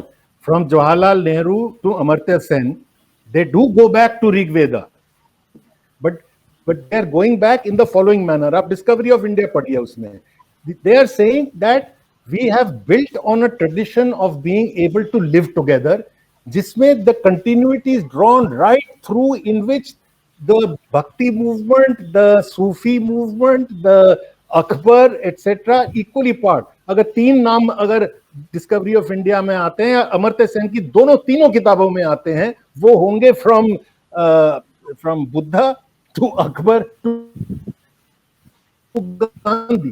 View इनका है कि हमारे हिंदू पास में सब कुछ था, but the nationalist, the genuine nationalist have not said कि हमारे हिंदू पास में था। वो तो कहते हैं ये ऋग्वेदा तो प्री हिंदू है। Where was the Hindu at that time? How is Buddhism Hindu? How is Harsha Hindu? How is Ashok Hindu? You know, professor Mukherjee, शायद मेरी आवाज आप तक नहीं पहुंच पाई थी। मैंने यही कहा था कि जो राइट विंग का इंटरप्रिटेशन है हिस्ट्री का, वो आपने जो नेशनलिज्म या नेशन स्टेट का कंसेप्ट बताया, उसके parallel this is how they present their version. Vikas Pathak, what's your take on this? हाँ, देखिए, बात आपकी सही है, और जो प्रोफेसर मुखर्जी ने कहा वो भी बिल्कुल सही है। देखिए, यहाँ पूरी दुनिया में आता है। मैं पहले एक यूनिवर्सल डिस्टिंक्शन से शुरू करता हूँ। एकेडमिक लेवल पे नेशनलिज्म को पढ़ते हैं या समझते हैं तो तमाम पॉलिटिकल थियरिस्ट ने नेशनलिज्म पर लिखा है, और वो एकेडमिक ज्यादातर कंसेंसस है कि नेशनलिज्म एक मॉडर्न फिनोमेनन है। ये 19वीं शताब्दी के करीब दुनिया के बहुत देशों में आया और आते आते पूरी दुनिया में फैल गया। और तो नेशनलिज्म जो है वो नेशन स्टेट की आइडियोलॉजी है, मॉडर्न नेशन स्टेट की, और ये नेशन स्टेट अपनी लेजिटिमेसी पीपल से डिराइव करता है, और जो पीपल है वो माना जाता है, इसमें ऐसी एक विचारधारा है कि जो पीपल एक नेशन के हैं, जो लोग हैं एक नेशन के, वो एक सिंगुलर यूनिट है, they are different from other nations of the world. तो ये तो नेशनलिज्म है। लेकिन ये भी सच्चाई है कि जो राष्ट्रवाद फैला है दुनिया में, तो हर राष्ट्र में जो एकेडमिक नहीं है, जो पब्लिक में है, मासेस में है, वो मानता है कि हम एक कंटिन्यूटी कॉन्स्टिट्यूट करते हैं, हम हमेशा से नेशन थे। तो नेशंस को हमेशा अनचेंज है ना। वो हर नेशनलिस्ट को लगेगा, जो इंडिया में जो भी नेशनलिस्ट होगा वो सीधा आपको गायत्री मंत्र और ऋग्वेद तमाम जगह ले जाएगा। वहां प्रोफेसर मुखर्जी की एक और बात मैं बिल्कुल एग्री करूंगा। वो जो एंशंट की बात है, वो तो जवाहरलाल नेहरू ने बहुत बढ़िया तरीके से की है। भगवत गीता की बहुत तारीफ की है उन्होंने डिस्कवरी ऑफ इंडिया में, वो किया है। उन्होंने ये तक लिखा है वहां, मुझे वो याद है वो पैसेज आज तक, कि मैं सोशलिस्ट भी हूँ, मार्क्सिस्ट आइडिया से भी मैं इंप्रेस रहता हूँ, लेकिन जब मुझे मार्क्सिज्म से भी जवाब नहीं मिलता सवाल का, तो मैं उपनिषद की तरफ देखता हूँ। ये जवाहरलाल नेहरू का लिखा हुआ है डिस्कवरी ऑफ इंडिया के अंदर। अब होता क्या है कि वो यहाँ आता है कि जिसको हम मानते हैं, जिसको मतलब मैंने अपनी किताब में कहा है हिंदू नेशनलिस्ट। प्रोफेसर मुखर्जी थोड़ा सा वहां डिस्टिंक्ट ओपिनियन रखते हैं, क्योंकि वो मानते हैं कि nationalism has to be inclusive, that is Indian nationalism, अभी उन्होंने बोला। लेकिन ये जो धारा है जिसको आप बोल रहे हैं, जो राइट विंग है, हिंदू नेशनलिज्म, इसमें और उस धारा में जिसको हम कॉम्पोजिट कल्चर नेशनलिज्म या सेक्युलर नेशनलिज्म, इनमें फंडामेंटल डिफरेंस एंशिएंट में तो तकरीबन दोनों ही था। वो एंशिएंट की तारीफ तो नेहरू ने भी की है, और आपको वो तमाम लोगों में मिल जाएगी, वो वही तारीफ। डिफरेंस आता है मिडिवल पे खास करके, कि जहां जवाहरलाल के जो हमारी जो सभ्यता थी, सिविलाइजेशन था बहुत पुराना, कंटिन्यूटी वाला, बहुत अच्छा था।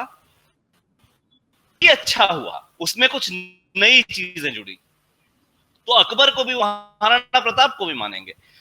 लेकिन जो राइट्स की आपने अभी बात की, वहां पे मिडिवल को पीरियड ऑफ डार्कनेस माना जाता है। कि जहां पे माना जाता है कि एक आक्रमण हुआ और जो एक हिंदू नेशन था वो डिसरप्ट हुआ। तो यही रीडिंग जो है आपको, जो कॉलोनियल हिस्टोरियंस थे, वी.ए. स्मिथ वगैरह, उनकी भी यही रीडिंग थी।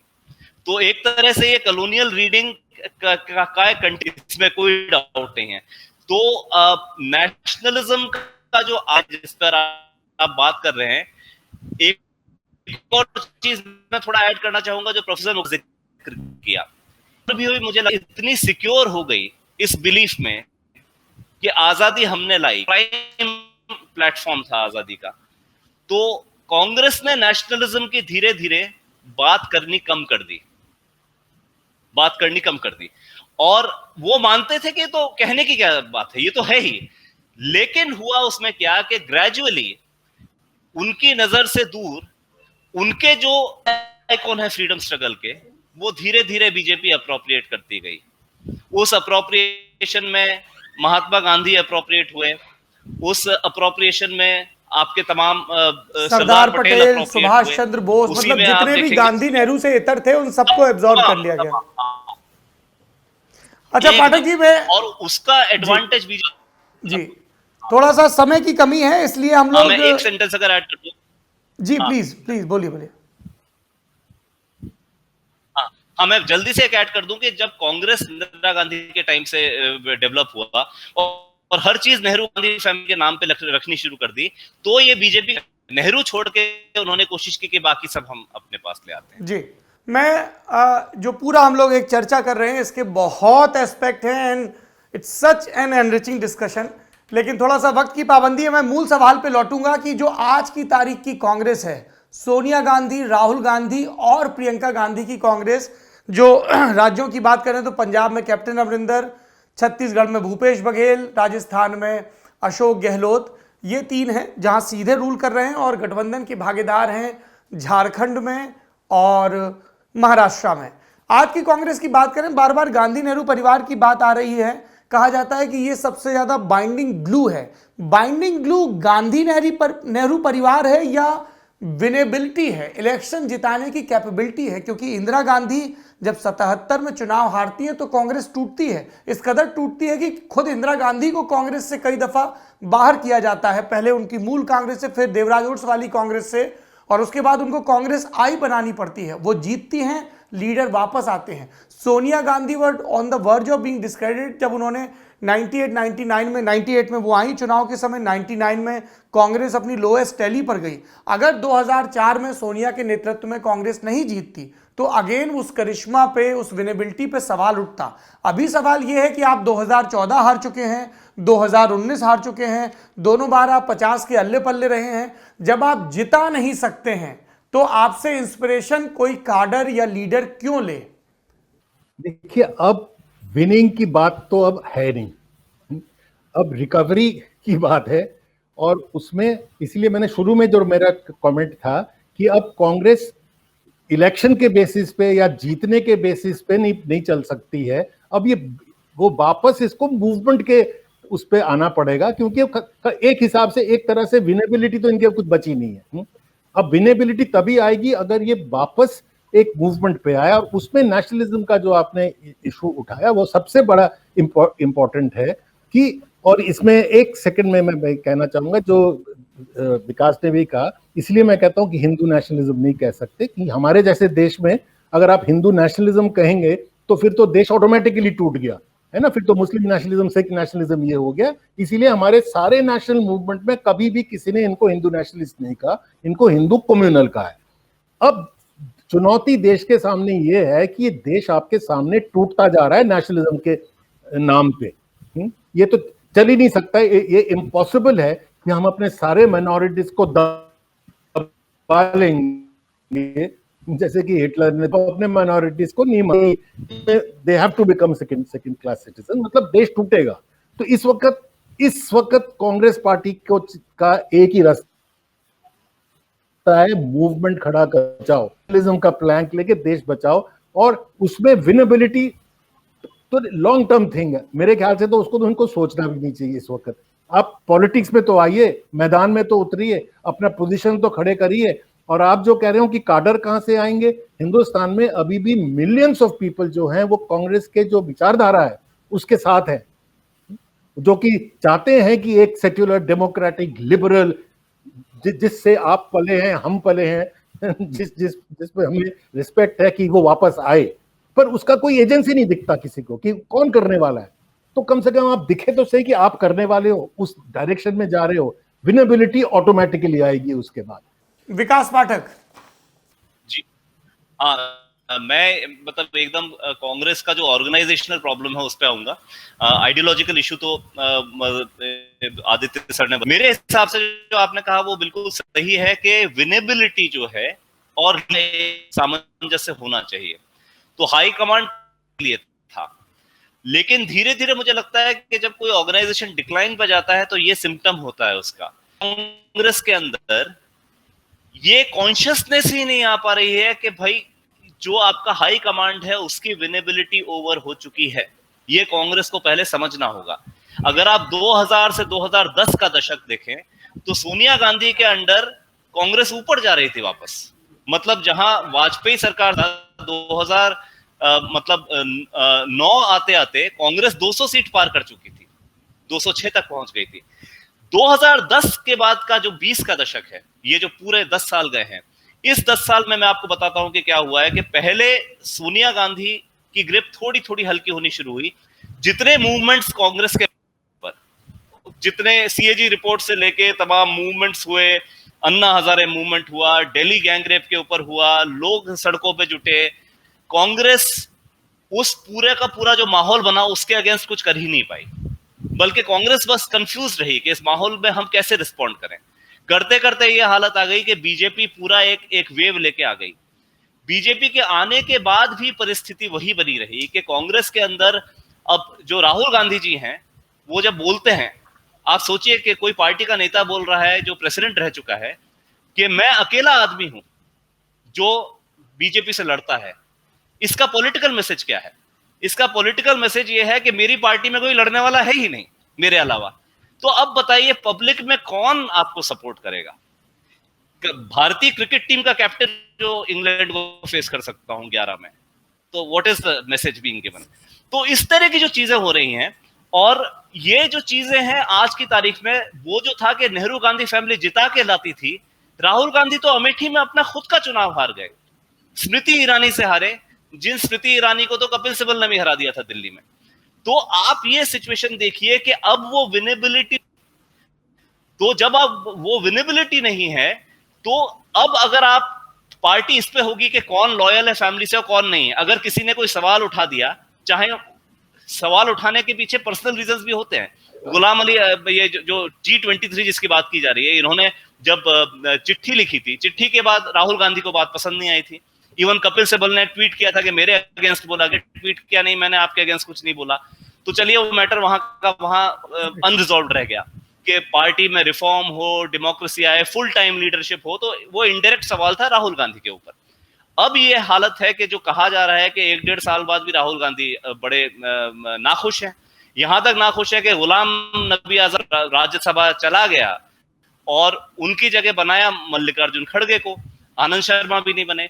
तो जो जम्मू में ये लोग मिले, वो ऑब्वियस है, जो इन्होंने डायरेक्ट क्वेश्चनिंग राहुल गांधी, और ये भी सही है कि बाकी लोग जान रहे हैं कि ये लोग राहुल गांधी से शायद डिसिडेंट। लेकिन ऐसी सिचुएशन में पार्टी को अब पे सवाल ये नहीं हो सकता कि who is loyal to Rahul Gandhi and who is not loyal to Rahul Gandhi, because the mister Rahul Gandhi is unable to lead the party to a victory. And 7 के राजनीति में आए हुए तो 2004 से वो आ चुके हैं, उनको 17 साल हो चुके हैं राजनीति के अंदर।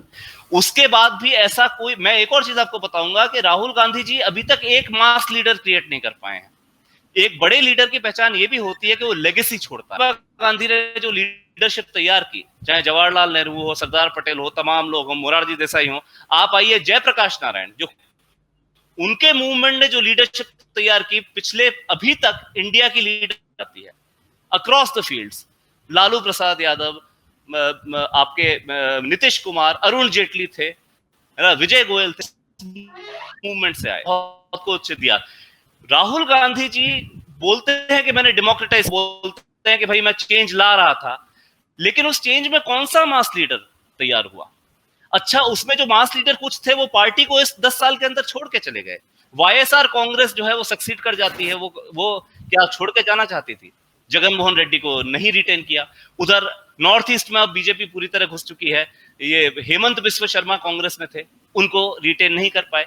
तो ऐसे में पार्टी को सोचना पड़ेगा कि है पब्लिक जो है, देश जो है पार्टी से ऊपर है, हमेशा पार्टी से ऊपर है। तो अगर आपको ये मैसेज मिल रहा है कि प्रेजेंट लीडरशिप जो है वो कनेक्ट नहीं कर पा रही है, तो I don't see the problem why there can not be a question of a democratic election. Vikas Pathak, you raised a very valid point. Loyal versus capable. Here comes my last question. It's a long debate.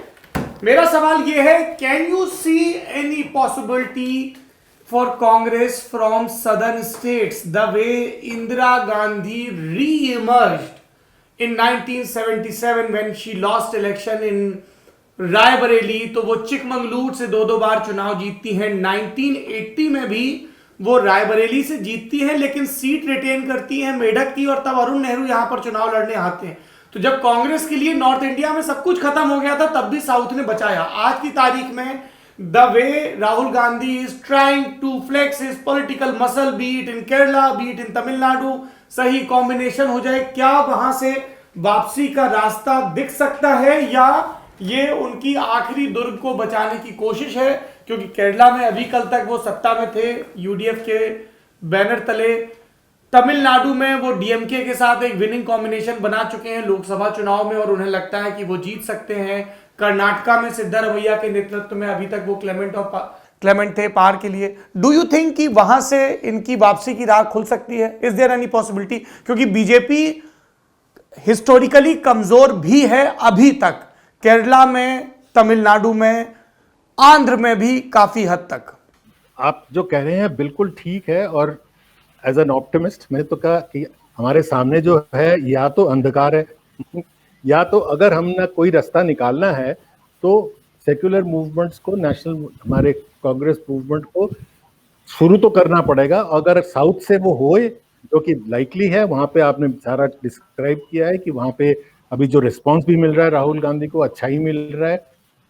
अगर वहां से to होए एक तो दौर तो बहुत अच्छा है। मेरे ख्याल लाइकलीहुड भी है कि जहां स्ट्रेंथ है आपका, आप वहां से शुरू करिए। परंतु जो विकास ने कहा वो भी बहुत जरूरी है कि आप सिर्फ आपका जो ऑर्गेनाइजेशन, कांग्रेस सिर्फ मूवमेंट से नहीं चलती थी ना, ऑर्गेनाइजेशन भी तो था। आपके ऑर्गेनाइजेशनल कैपेसिटीज कहाँ हैं? आपके सारे जो इन्होंने गिनवाए कि आपके जहां जहां आप स्ट्रांग भी थे, आपके लीडर्स क्यों इधर से उधर चले जा रहे हैं? तो एक पूरा ये भी साथ में करना पड़ेगा। परंतु शुरुआत अगर रिटर्न की साउथ से हुए तो हम तो we are very optimistic. Vikas Pathak, closing remark. हाँ, देखिए साउथ में अकेले एडवांटेज इनकी ये है कि बीजेपी थोड़ी सी वीक है अभी तक। कर्नाटका में बीजेपी बाकायदा आ चुकी है, तेलंगाना में राइज हो रहा है बीजेपी का, और तमिलनाडु में बीजेपी नहीं है। ऑफ कोर्स अलायंसेस के थ्रू कोशिश कर सकती है, वहां द्रविडियन मूवमेंट का पास्ट भी रहा है, तो थोड़ा हिंदुत्व के लिए मुश्किल भी है। केरला जो है, केरला में मुस्लिम प्लस कृषि, मतलब 40% से तो ऊपर है ही, हो सकता है 46-47 तक पहुंचती हो। तो वहां पे भी थोड़ा माइनॉरिटी ज्यादा होने के कारण बीजेपी के लिए थोड़ी दिक्कत है। तो ऑब्वियसली साउथ है वो अभी राहुल गांधी के अगर मान लीजिए इलेक्शन भी जीत रहे हैं तो अब अमेठी वगैरह अनसेफ हो चुका है पूरी तरह, तो साउथ इनको हेल्प कर सकता है। लेकिन एक और चीज है कि देखिए इंदिरा गांधी जो है वो इंदिरा गांधी एक अलग लेवल की पकड़ थी। तो इंदिरा गांधी जिस तरह साउथ में जो उस चुनाव में 1970, तो इंदिरा गांधी की अपील तो बहुत जबरदस्त थी। इनफैक्ट आज तक भी स्टोरीज मैंने जर्नलिस्टिक पढ़ी है, लोग अभी कुछ साल पहले तक भी चिकमंगलूर के याद करते हैं। राहुल गांधी का वो उतना ज्यादा अपील वहां पे नहीं है, लेकिन हाँ कंपैरेटिवली सेफर है नॉर्थ इंडिया के मुकाबले। तो सर्वाइवल के लिए तो साउथ ठीक है कि आप केरला में हो सकता है मेंबर ऑफ पार्लियामेंट में आप तो जीत ही जाए, अगर लेफ्ट की भी लहर हो तो शायद राहुल गांधी तो निकल जाएंगे, उतना हो सकता है।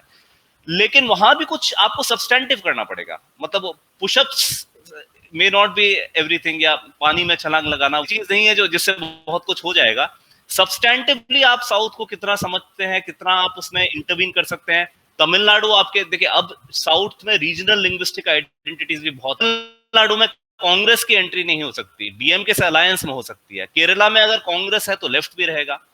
कर्नाटका अब आसान नहीं बचा है क्योंकि बीजेपी वहां अच्छी खासी एंट्री मार चुकी है।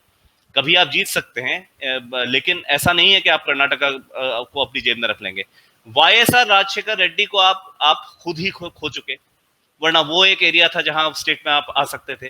तो साउथ में भी चैलेंजेस बहुत सारे हैं, लेकिन यस नॉर्थ के मुकाबले सेफर है। तो अभी शॉर्ट टर्म टैक्टिक में तो उनके लिए शायद साउथ पे ध्यान देना ठीक रहेगा। One last question. Who can be the next Congress president? If you have to pick one outside Gandhi family. देखिए, कांग्रेस प्रेसिडेंट में मेरे हिसाब से कांग्रेस जिस चीज को अभी तक समझ नहीं रही है, या कांग्रेस के बहुत लोग नहीं समझना चाह रहे हैं, कांग्रेस सेंट्रल लेवल पे नहीं सर्वाइव कर रही है। अभी कांग्रेस का सर्वाइवल रीजनल क्षत्रप से हो रहा है, और पूरे यूपीए का आप लाते हैं तो कैप्टन अमरिंदर सिंह की बदौलत लाते हैं। अगर आप राजस्थान लाते हैं तो अशोक गहलोत की बदौलत लाते हैं। अगर हरियाणा में आप आएंगे तो जो G23 बोल रहे हैं इसी में से भूपिंदर सिंह हुडा है जो हरियाणा आपको लाके दे सकते हैं। तो कांग्रेस की आज स्थिति वो है जो स्थिति 2009 के बाद बीजेपी की बन गई थी कि आडवाणी जी दिल्ली, साथ में दिल्ली में अरुण जेटली थे, आनंद कुमार थे, सुषमा स्वराज थी, वेंकैया नायडू थे, आती थी 116 लोकसभा में अगर आई तो कहां से आई वो? आप देखेंगे वो मध्य प्रदेश से आती थी, शिवराज सिंह लेके आते थे, गुजरात से नरेंद्र मोदी लेके आते थे, छत्तीसगढ़ से रमन सिंह लेके आते थे। तो वही मॉडल अब कांग्रेस को अपनाना पड़ेगा। कांग्रेस अब सेंट्रलाइज्ड पार्टी नहीं है जिसमें कांग्रेस खुद को मान रही है लेकिन है नहीं। सच्चाई यह है कि जो भी सीटें आ रही हैं, 53 सीट भी जो आ रही हैं, अगर आप केरला की सीट छोड़ दीजिए जहां राहुल गांधी के खड़े होने से थोड़ा माहौल बना होगा, बाकी जो सीटें आपकी आ रही हैं वो रीजनल लीडर। पंजाब में कैप्टन अमरिंदर सिंह ला रहे हैं। तो मेरे होगा अगर आउटसाइड नेहरू गांधी फैमिली कोई ऐसा जो कि मास लीडर हो और जो बीजेपी से उस लेवल पे compete कर सकता हो, वो अशोक गहलोत हो सकते हैं। वहां दिक्कत यह है कि कैप्टन अमरिंदर सिंह अगर आप लाएंगे तो राइट विंग जो है वो फार्मर इशू और सब सिख हिंदू भी शुरू हो सकता है। अमरिंदर सिंह आर्मी के भी रहे हैं, तो तमाम वो सब भी कर सकते हैं। वीजा भी पाकिस्तान भी आप स्टैंड लेंगे तो उनके पास एक क्रेडिबिलिटी है। तो लीडर इनको ऐसा ही लाना पड़ेगा जो कि किसी राज्य पे कम से कम पकड़ रखे। और एक और चीज राहुल गांधी को जो करनी चाहिए कि बजाय कि मतलब क्या स्टेटमेंट दिया G23 में किसने, उनको ये ध्यान देना चाहिए कि किस स्टेट में मैं ऐसा कांग्रेसी चुन सकता, केवल उस स्टेट में पावर में ले आए। या यूपीए में जैसे शरद पवार कांग्रेस कब के छोड़ चुके हैं, कांग्रेस का बचा लिया शरद पवार ने, इवन शिवसेना से अलायंस करके।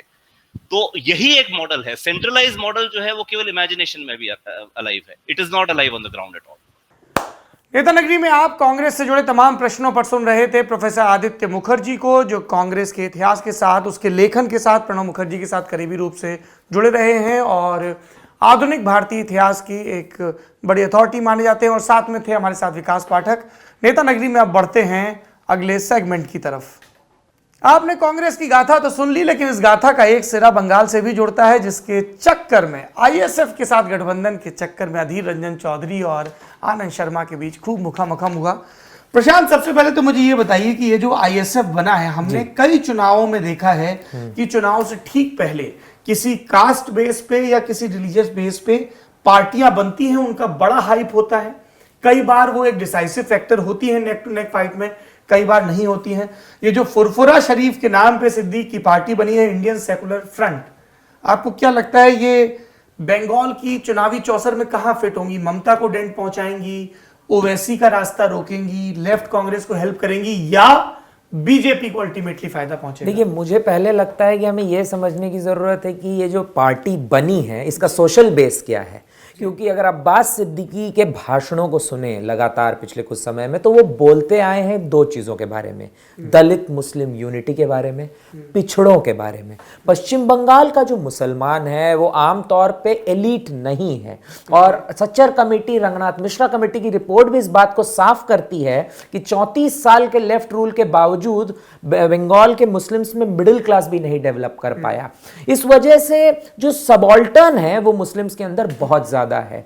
अब अगर क्लासिक एग्जांपल के तौर पे देखें कि बीजेपी का राइज अगर बंगाल में हुआ है तो उसमें लीडर सबॉल्टर्न है, वो भद्रलोक से नहीं है। सिमिलरली मुस्लिम्स के अंदर भी सबॉल्टर्न जो इस्लाम है वो बहुत मजबूत है बंगाल थोड़ा के सा अंदर। इस शब्द को खोल के हाँ, बताइए, खोल के दर्शक हो सकता समझाने है का कि सबाल्टर्न शब्द से वाकिफ बिल्कुल। ना हो। सबाल्टर्न शब्द का मतलब है जो पारंपरिक तरीके से एलीट लोग होते थे, जैसे अगर हम विशेष बात करें, सत्तारूढ़ जातियों से आने वाले पारंपरिक रूप होते से थे। जमीन की बड़ी जोत वाले जो जाति समूह हैं उनसे आए लोग नहीं, जो पिछड़े हैं, दलित हैं, आर्थिक रूप से कमजोर हैं, उनके बीच से नया नेतृत्व उभरे, नया राइट? नेतृत्व बिल्कुल ठीक बताया आपने और बेहतर तरीके से बताया।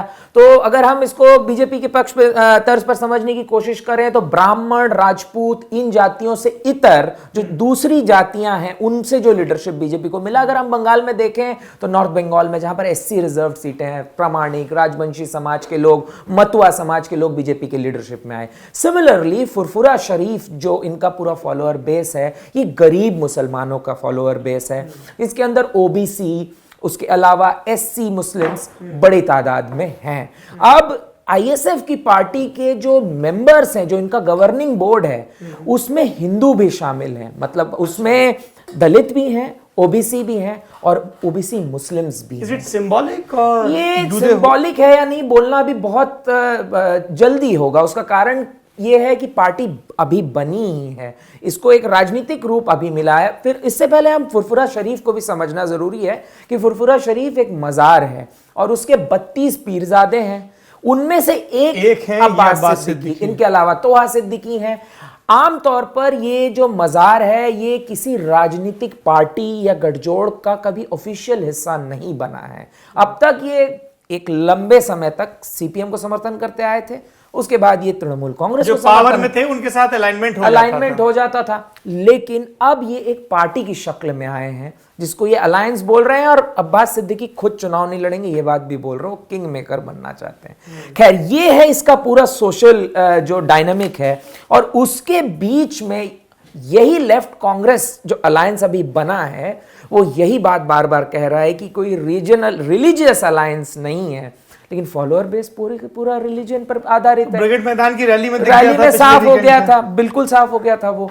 तो ये एक कॉन्ट्रडिक्शन है जिस पे लेफ्ट कांग्रेस प्ले करना चाहता है, लेकिन लोगों के बीच जो मैसेज इसका गया है वो क्लियर है कि सेक्युलरिज्म के सवाल पर एक कॉम्प्रोमाइज पश्चिम बंगाल के अंदर हुआ है। प्रशांत, जब आप ये बात कह रहे हैं, हमारे एक मित्र हैं, कॉलम भी लिखते हैं, पत्रकार हैं, रोशन किशोर, उन्होंने बंगाल में लेफ्ट के डिक्लाइन पर एक आर्टिकल लिखा। Is it a historical blunder? जैसे ज्योति बसु का प्रधानमंत्री न बनना एक हिस्टोरिकल ब्लंडर, क्या आप इसको कैसे जस्टिफाई करोगे कि एक शख्स है जो महिलाओं के बारे में भद्दी बातें बोलता है मंच पर, जो कट्टरपंथी है, आप उसके साथ लेफ्ट अपने आप को अलाइन कर रहा है? How will you justify this? अभी प्रोफेसर मुखर्जी भी, जब हम लोग कांग्रेस बात कर रहे तब यही बात कह रहे थे कि आप माइनॉरिटी के कम्युनल एलिमेंट्स के साथ एंगेज करके फिर आपकी वो आइडेंटिटी नहीं बचती। देखिए, लेफ्ट की अगर हम थोड़ा सा पीछे जाके देखें, महाराष्ट्र के अंदर लेफ्ट का थोड़ा बहुत बेस है, कुछ कुछ पॉकेट्स में, आदिवासी पॉकेट्स में बेस है। इसके अलावा भंडारा, गोंदिया, उधर वाले बिल्कुल उस रीजन में जो अपना नांदेड़ वाला इलाका है वहां है। उसके अलावा थाने, पालघर वाला इलाका, वहां पर भी एक बेस है। तो लेफ्ट पार्टीज का महाराष्ट्र के अंदर अलायंस होने वाला था प्रकाश अंबेडकर की पार्टी से, लेकिन प्रकाश अंबेडकर AIMIM के साथ अलायंस कर लेते हैं। इस वजह से वहां पर सीपीएम उस अलायंस को तोड़ देती है। ये उनका सवाल होता है कि MIM के साथ हम नहीं जाएंगे। मैं पश्चिम बंगाल में अभी गया था और सीपीएम के दफ्तर भी गया था। वहां सबसे बड़े नेता लेफ्ट फ्रंट के चेयरमैन बिमान बोस से मेरी बात हुई, विमान बोस जी से। उनसे मैंने पूछा तो उनका कहना था कि देखा, हमने अब्बास सिद्दीकी को बहुत अच्छे से बता दिया है कि अगर नीम के साथ कोई अलायंस होता है, AIMIM के साथ कोई अलायंस होता है, तो हम उस अलायंस का हिस्सा नहीं बनेंगे। तो मेरा जो उनसे अगला सवाल था कि AIMIM और फुरफुरा शरीफ की जो पार्टी ISF है, इसमें आप डिफरेंशिएशन कैसे करते हैं? तो उनका जवाब था कि देखो, ये सबॉल्टन्स की पार्टी है, एक क्योंकि इसमें छोटी जाति के नेता हैं, दूसरा सारे मुसलमान नहीं है, उसमें हिंदू भी हैं, दलित भी हैं, ओबीसी भी हैं। तो ये जो लेफ्ट ये बात कहना ये चाहते अपने हैं। आप को, this is how they convince They convince themselves, but I will tell you ground insights. Ground insights, मैं पश्चिम बंगाल के नदिया जिले में था और उस समय ये अलायंस क्लिंचिंग की बात चल रही थी। उससे पहले तो बहुत सारे डिलिब्रेशंस हो रहे थे, तो हर पार्टी के लोगों से हम बात कर रहे थे वहां पर। लेफ्ट पार्टी के कुछ ऐसे लोग जो पार्टी के अंदर बड़े लंबे समय से काम कर रहे हैं, उन्होंने बातचीत में, मतलब कैमरे पर ना बात करने की शर्त में, नाम ना बताने की शर्त में, ये जाहिर किया कि ये एक बहुत बड़ी गलती साबित होगी, क्योंकि सेक्युलरिज्म के सवाल पर एक बड़ी चीज थी जिसको लेकर लेफ्ट कंसिस्टेंट रही थी। और इनफैक्ट आप रोशन किशोर के आर्टिकल का जिक्र कर रहे थे, उन्होंने डेटा से भी थोड़ा एक्सप्लेन करने की उसको कोशिश की है कि किस तरह से डिक्लाइन हुआ है। अब हिस्टोरिकल ब्लंडर होगा या नहीं ये मैं नहीं बता सकता, लेकिन क्यों लेफ्ट ने ये काम किया ये मैं जरूर बता सकता हूं। ये क्योंकि ग्राउंड पे देखने के बाद चीजें समझ आती हैं। तो पश्चिम बंगाल में बखूबी मुसलमानों को ऊपर उठाने के लिए, उनका स्तर ऊपर करने के लिए ममता बनर्जी सरकार ने कोशिशें की हैं, इसमें कोई दो राय नहीं है, लेकिन वो कोशिश अपीजमेंट की तरह ज्यादा दिखने लगी। ये एक, और बीजेपी ने प्रचारित भी किया, इसमें कोई दो राय नहीं। अब हुआ क्या इससे कि मुस्लिम्स के अंदर एक एलीट डेवलप हुआ जो सत्ता की सारी जो मतलब सत्ता से जो रॉन्ग एलिमेंट्स हो ना, जिससे आप फायदा ले सकते हैं, वो चीज वो कुछ खास एलिट्स ने लिया। जैसे एग्जाम्पल के तौर पे बताऊं, हम मोगराहाट पश्चिम विधानसभा में थे। मोगराहाट विधानसभा क्षेत्र है घियासुद्दीन मोल्ला, वहां के माइनॉरिटी मिनिस्टर जो स्टेट के चार्ज है, उनके कॉन्स्टिट्यूंसी में हम गए। वहां पर हमें ऐसे बहुत सारे रेस्पोंडेंट्स मिले जो साफ तौर पर आमफान का जिक्र कर रहे थे कि करप्शन में जिनके बड़े बड़े घर हैं उन सबको पैसा मिल गया, हमें पैसा नहीं मिला। जो चक्रवात आया था, बिल्कुल। घियासुद्दीन मोल्ला से मेरी बात हो रही थी, हम खास जमीनी हकीकत शूट करने गए थे और उनसे बात होते तो उन्होंने भी ये बताया कि आमफान के अंदर दिक्कतें हुई थी कि कुछ नेताओं के खाते में पैसा चला गया, तो जो नेता के इर्द गिर्द लोग हैं उन्हीं को फायदा पहुंचा, कोटरी बिल्ड हो गई। इससे क्या हुआ, मुस्लिम्स का जो पुअर सेक्शन था उसके पास सही मायने में किसी तरह का एडवांटेज नहीं पहुंचा, तो वो डिसएंचेंटेड है तृणमूल कांग्रेस से, लेकिन उसके पास ऑप्शन नहीं है क्योंकि वो लेफ्ट कांग्रेस अलायंस का ऑप्शन नहीं मानता है, क्योंकि वो उन्हें हराते नहीं दिख रहे हैं भाजपा को। ये बीजेपी वर्सेस टीएमसी अगर पोलराइज होता है, चुनाव बाइनरी बनती है, एक नंबर 1। नंबर 2, उनके अंदर हमेशा एक सेंटिमेंट रहा है कि वो प्रोटेक्टेड। लेफ्ट के रेजिम में जो एक चीज हुई थी पश्चिम बंगाल में वो ये थी कि दंगे नहीं भड़कने दिए गए थे, तो वो प्रोटेक्टेड फील करते थे और उनको ऐसा ही लगता है कि ममता बनर्जी ये प्रोटेक्शन उन्हें अब तक देती आई हैं।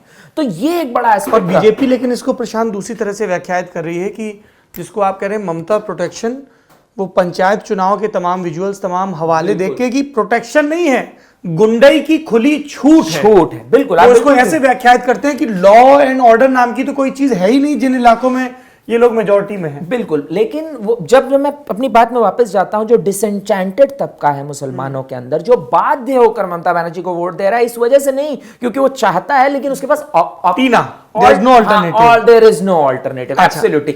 ऐसे में आईएसएफ का रोल आता है और अब्बास सिद्दीकी उन्हीं की बात करते हैं, तो होगा क्या, किसको फायदा पहुंचाएगा अगर 1 या 2% भी ऐसे मुसलमान लेफ्ट कांग्रेस या इस अलायंस को वोट करेंगे, तो जो कंसोलिडेशन है, जो 2019 के चुनाव में जब ममता बनर्जी का 3% वोट बढ़ा था, वो क्या हुआ था कि लेफ्ट कांग्रेस के अंदर बहुत खेमे से उनको हुआ था, मगर जो सबसे बड़ा डेवलपमेंट था उसमें वो था कि मुसलमान पूरी तरह से शिफ्ट हो गए थे, एन मास शिफ्ट हुए थे। वो जो एन मास शिफ्ट था, अगर वो थोड़ा भी सफर करता है तो 20 ऐसी विधानसभा सीटें हैं जहां मार्जिन महज 1000, 1500, 2000 का। और वैसे भी लोकसभा चुनाव की टैली की बात करें तो BJP was 40% plus and they were around 43, 43 and 46, बहुत करीबी मामला था। अच्छा, एक तो ये बात हो गई प्रशांत, आईएसएफ फैक्टर की बात की, and before we proceed to TMC and BJP and Congress for that matter,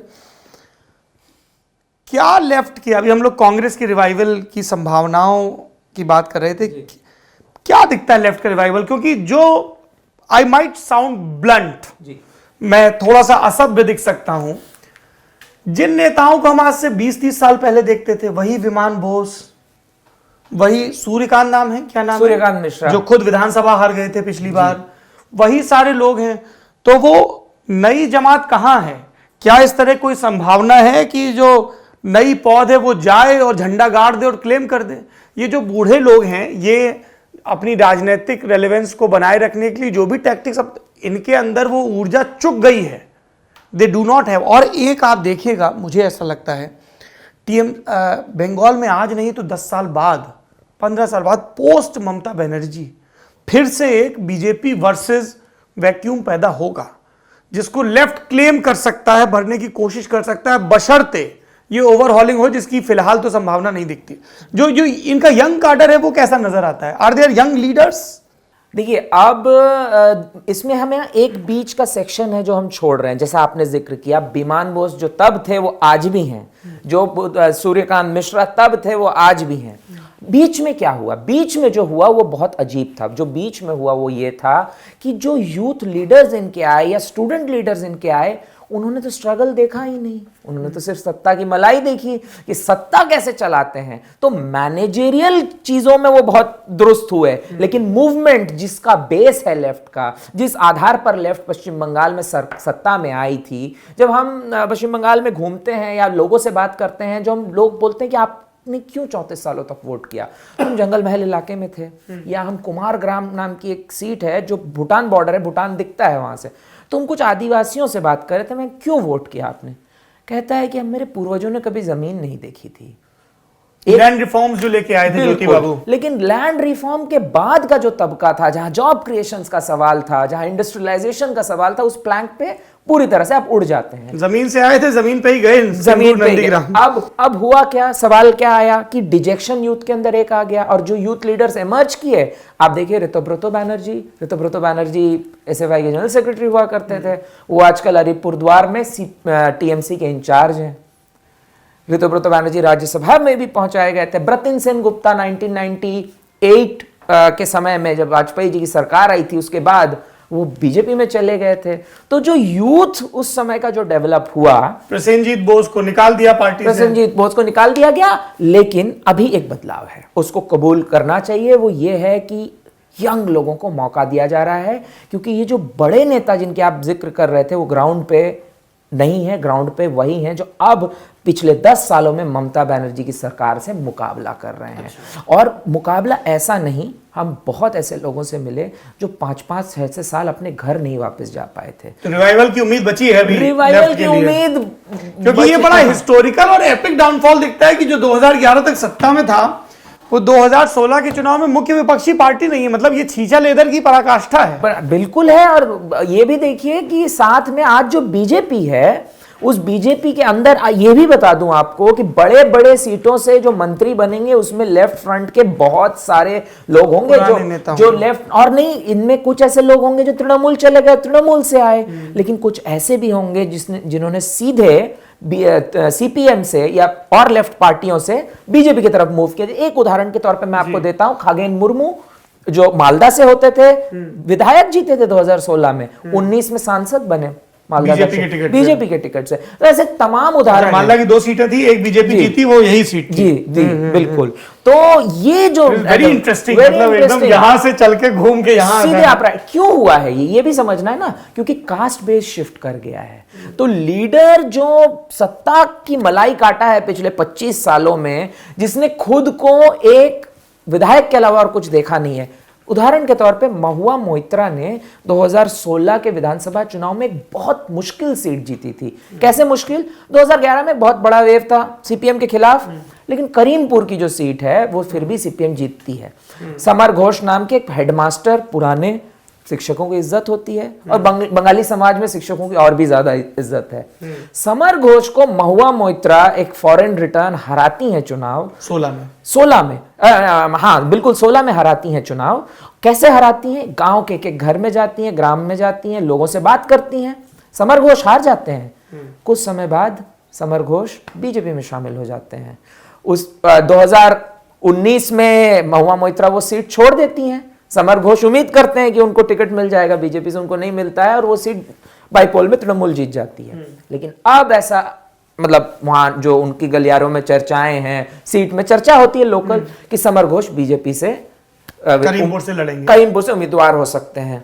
summer Ghosh का एक बहुत अच्छा इमेज है, बीजेपी उस पर कैपिटलाइज करेगी। सिमिलरली चाकदा एक ऐसी सीट है जहां से लेफ्ट फ्रंट के रेजिम में मिनिस्टर रहे विधायक उम्मीदवार हो सकते हैं। तो ऐसे तमाम सीट होंगे जहां पे इन्होंने अपने जमे जमाए नेताओं को गंवा दिया क्योंकि कास्ट बेस शिफ्ट किया है। अब जब कास्ट बेस शिफ्ट कर रहा है, राजवंशी वोटर जो हैं वो सीधे कहते हैं कि हम बीजेपी को वोट करेंगे। अब मतुआ समाज की बात कर रहे हैं, ठाकुर इन पे तो खूब चर्चा भी खूब हो रही है। अच्छा चलिए, अब लेफ्ट से अब हम लोग चलते हैं टीएमसी की तरफ। हाँ, टीएमसी ने 291 सीटों पर अनाउंसमेंट कर दिया है जी।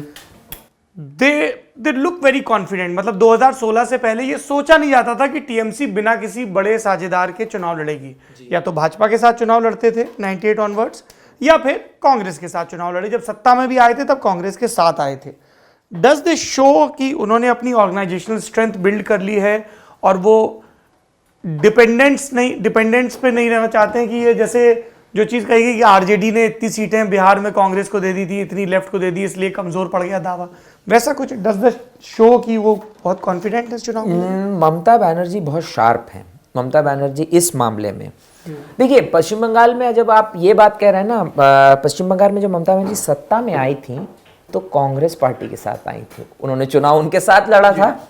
लेकिन बड़े मजे की बात यह है कि 2016 में जिस कांग्रेस पार्टी ने 44 सीट जीती थी, नंबर शायद मैं गलत कर सकता हूँ, 42 या 44 था, उसमें से करीब करीब आधे से ज्यादा नेता आज टीएमसी में शामिल हो चुके हैं। उदाहरण के तौर पे 2011 में जीते थे सौमित्र खान, टीएमसी गए और भाजपा में आ गए, टीएमसी से सांसद बने। 2019 में उसी सीट से भाजपा से सांसद बन गए। तो जो डिफेक्शंस करवाने में ममता बनर्जी चैंपियन रही। मतलब ममता बनर्जी ने कांग्रेस पार्टी को अंदर से सेंध मार मार के अपने खेमे में लेके आई और अपना मतलब वो 1 पर्सन इन कमांड जो होता है। जैसे हमने एक और चीज महसूस की बंगाल में, जब हम जमीनी हकीकत कर रहे थे लॉ एंड ऑर्डर पे, तो हमसे बात करने को लॉ एंड ऑर्डर के सवाल पे कोई नहीं राजी हुआ। ऑन कैमरा पार्टी लीडरशिप, हमने कानून मंत्री के साथ करीब 45 मिनट बिताया उनको कन्विंस करने में। हमने राज्य के कौन है कानून मंत्री? फिरहाद हकीम? नहीं, फिरहाद हकीम नहीं है, कानून मंत्री हैं मलॉय घटक, आसनसोल से हैं वो। तो 45 मिनट बिताया। इसके बाद हम उनके नबान्नो हेडक्वार्टर में पहुंचे। वहां पर मुख्य सचिव हो या होम सेक्रेटरी हो, कोई बात करने को राजी नहीं है। हमें टहलाते रहे, घंटा हमारा बर्बाद किया। इससे हमें एक चीज समझ आया कि बात सिर्फ करेंगी ममता बनर्जी। और ये बात हमें मलॉय घटक ने बोली भी कि मुझे परमिशन लेना पड़ेगा बोलने के लिए, मंत्री जी को परमिशन लेना पड़ेगा बोलने के लिए। तो ममता बनर्जी का कमांड है, वो किसी की बात नहीं सुनेंगी। जैसे अनकंडीशनल लॉयल्टी कांग्रेस में बात हो रही थी ना, तो unconditional loyalty towards Mamata Banerjee एक फैक्टर बंगाल में बन जाता है। तो ये सीटों का ऐलान अगर हम देखें तो ये बड़ा दिलचस्प है। दिलचस्प इस ये से है, शिवसेना जो हर बार पश्चिम बंगाल में कैंडिडेट देती थी, इस बार ममता को समर्थन करे। NCP, RJD. आप एक और एडिशन इसमें कर दीजिए, भाकपा माले ने ममता बनर्जी को सपोर्ट एक्सटेंड किया है। भाकपा माले लेफ्ट अलायंस का हिस्सा नहीं है। और ममता बनर्जी ने अपने आज जब वो अपना प्रेस कॉन्फ्रेंस कर रही थी, उन्होंने दीपांकर भट्टाचार्य जो भाकपा माले के महासचिव हैं, उनका नाम लेते हुए उनको धन्यवाद दिया है। तो ये बड़ा इंटरेस्टिंग कॉम्बिनेशन बन रहा है पश्चिम बंगाल के अंदर। अच्छा, दूसरी तरफ ममता बनर्जी के कैंडिडेट्स पर भी मुझे लगता है बात करनी चाहिए। हम बता दें कि पश्चिम बंगाल में 294 सीटों में 68 सीटें अनुसूचित जाति और 16 सीटें अनुसूचित जनजाति के लिए आरक्षित हैं। अब ममता बनर्जी के कैंडिडेट की प्रोफाइल अगर हम देखें तो 50 महिला कैंडिडेट दिए हैं उन्होंने, 42 मुसलमान कैंडिडेट दिए हैं। और अगर हम एससीज की बात करें तो 68 सीटें रिजर्व्ड है, लेकिन उन्होंने 79 एससी कैंडिडेट्स दिए हैं। और 16 ट्राइबल सीटें रिजर्व्ड है, लेकिन 17 एसटी कैंडिडेट्स दिए हैं। अब अगर मुसलमान वाले फैक्टर पे बात करें तो देखिए ये डामाडोल आपको देखने को थोड़ा सा यहाँ मिलेगा। मतलब अगर हम 2011 के सेंसस के आधार पर जाते हैं तो करीब करीब 27% मुस्लिम वोट बंगाल, 11 का सेंसस है उससे कुछ इजाफा हुआ होगा, लेकिन सीट सिर्फ 42 दी गई है मुसलमानों को। तो ये भी वहां पे भी एक टीना फैक्टर आ जाता है। हाँ, कि जाएंगे कहां, बहुत ही भदेस लहजे में। और 25 अपने सिटिंग एमपी एमएलएस को टिकट नहीं मिला है। 25, the number is not small, almost number is not that big as well, but 10% of your total ये ना मतलब अपने अगर बंगाल में हम सीटों की बात करें, अच्छा 25 ये हो गए और 5-10 तो वैसे ही चले गए पहले ही चले गए, उनका तो सवाल ही चला गया होते हुए, तो नंबर इज नॉट स्मॉल। दूसरा, अमित मित्रा फाइनेंस मिनिस्टर को टिकट नहीं दिया गया है। तो ये सब बहुत बड़े बड़े चेंजेस हैं जो वैसे क्यों ही वो suppose to be very close, उनको तो दिल्ली से वापस कोलकाता ही शिफ्ट किया, मतलब बहुत सारी बातें हैं। मतलब अब क्या है इसके क्रक्स में ये तो नहीं समझ आ रहा है। पार्टी की जो ओवरहॉलिंग हुई है पिछले दिनों में, बहुत सारे बड़े नेता, कई लोग इसको आप ओवरहॉलिंग कह रहे हैं, कई लोग इसको अभिषेक बनर्जी करण भी कहते हैं। हाँ, अभिषेक बनर्जी करण है। और मैं अगर अभिषेक बनर्जी के पीछे जो कर रहे हैं ये सब कुछ, प्रशांत किशोर है, हम सब जानते हैं। और मतलब इनका एक ऐसा है कि इनको लेकर बड़ा रिजेंटमेंट है। और रिजेंटमेंट क्यों है? क्योंकि ममता बनर्जी एक तरफ बीजेपी पे हमला कर रही है कि बाहरी बाहरी बाहरी, बोर्गी बांग्ला में शब्द है ना, बोर्गी बोलते हैं, लुटेरे आ गए, लुटेरे आ गए। बांग्ला में उसको बोर्गी का मतलब लुटेरे हैं वो, बेसिकली मराठों के समय से चल रहा है। तो ये जो पीके हैं ये खुद आउटसाइडर हैं, तो लोग बड़ा क्रिटिसाइज करते हैं जब आप आम नॉर्मली बात करेंगे। इज इट बिकॉज की जो एक स्टेटस को मेंटेन हो गया था उसको इन्होंने थोड़ा सा ध्वस्त किया है टू काउंटर बीजेपी? क्योंकि प्रशांत किशोर का ये कहना रहता है कि भाई जो जहां की जो डोमिनेंट कास्ट है ओबीसी की, आप उनको रिप्रेजेंटेशन नहीं दे रहे हैं अपने टीएमसी के स्ट्रक्चर में, तो वो तो बीजेपी की तरफ जाएंगी। तो उन्होंने स्टेटस को बोले हमने तोड़ दिया, तो जो लोग मलाई खा रहे थे वो नाराज हो गए।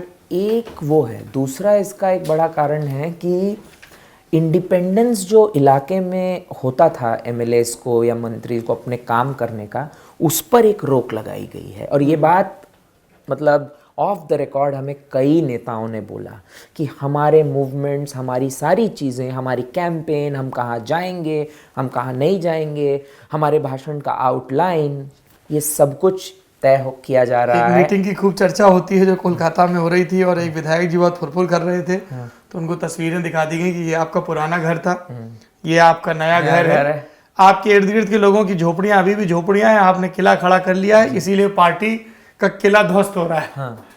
तो ये है एक। और दूसरी बड़ी चीज़ है, बहुत बड़े नेता ने टीएमसी के हमसे कहा कि मैंने 45 साल काम किया है पॉलिटिक्स में, 45 साल, मुझसे आकर कोई मेरे विधानसभा के बारे में 1.5 घंटा इंटरव्यू लेगा और मुझे बताएगा मुझे क्या करना है और नहीं करना है, ये कबूल करना ही तो मेरे अहम को चोट पहुंचती है इस बात से।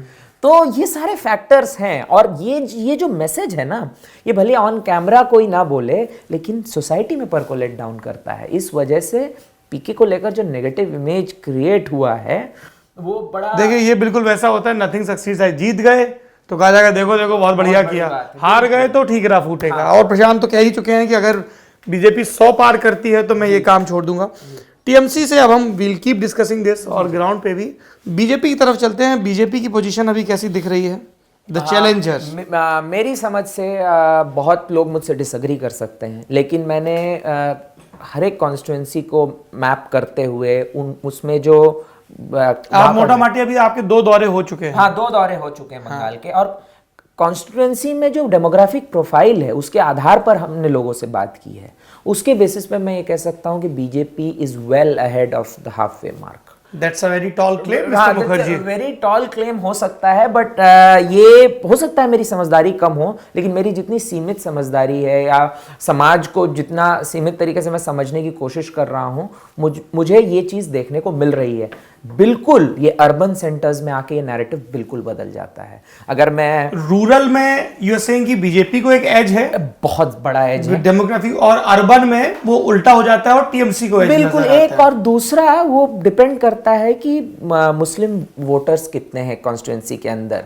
तो अगर it's not thin spread, it's not thin spread, number 1। Number 2, if you start from Uttar Dinajpur से लेकर फरक्का तक आते हैं, मालदा, मुर्शिदाबाद बेसिकली, वहां तक आते हैं ना, तो आपको लगेगा कि लेफ्ट कांग्रेस का भी है स्टेट के अंदर, मतलब बोलचाल खासतौर पे उस बेल्ट में, उस बेल्ट में। और जहां जीत भी लेफ्ट कांग्रेस, वहां पर सीटें भी जीतेगी, ऐसा नहीं है नहीं जीतेगी, वहां पर जीतेगी भी। तो ये एक बेल्ट है। अच्छा, कुछ इंडिविजुअल सीट्स हैं जहां पर आपको बड़ा आश्चर्यचकित होंगे, आपकी सीपीएम के लीडर का नाम चारों तरफ सुनने को मिलेगा। सिलीगुड़ी एक ऐसी सीट है। सिलीगुड़ी सीट में बाईचुंग भूटिया जो टीएमसी से सांसद तक रह चुके हैं, उन्होंने अशोक भट्टाचार्य को समर्थन एक्सटेंड किया है। वैसे ही दमदम नॉर्थ नाम की एक सीट है, वहां पर दिखेगा। तो बीजेपी का क्या गेम वर्क कर रहा है? एक तो लंबे समय से, मतलब दशकों से संघ वहां पे काम कर रहा है, एक तो वो फैक्टर है। ये फैक्टर मुझे लगता है कि लोग मतलब इसको ओवर एस्टिमेट कर रहे हैं, मेरी समझदारी से। ये वो बड़ा फैक्टर पश्चिम बंगाल में नहीं है। बीजेपी संघ के बगैर मेहनत के पश्चिम बंगाल के अंदर उभरी है, इसका बड़ा I would like to disagree. हाँ, संघ का क्या है, मतलब चूंकि मैंने उनकी वर्किंग को क्लोजली देखा है, दिखता नहीं है वो। जैसे लड्डू की जो गोंद का लड्डू होता है, आपको गोंद नहीं दिखेगा, बहुत सारी चीजें दिखेंगी, वो बांध के रखना।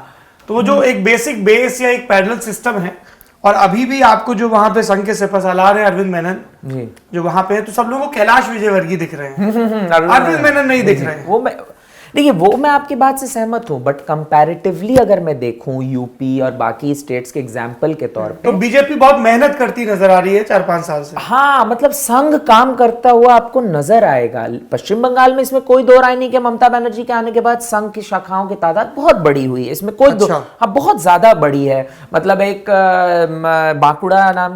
बांकुड़ा जिले में मैं कहीं बात कर रहा था किसी संघ के, उन्होंने कहा कि इस जिले में हम सिर्फ 2 या 3 शाखा लगाते थे जब लेफ्ट की सरकार थी, और अब हम कम से कम 150 शाखा लगाते हैं।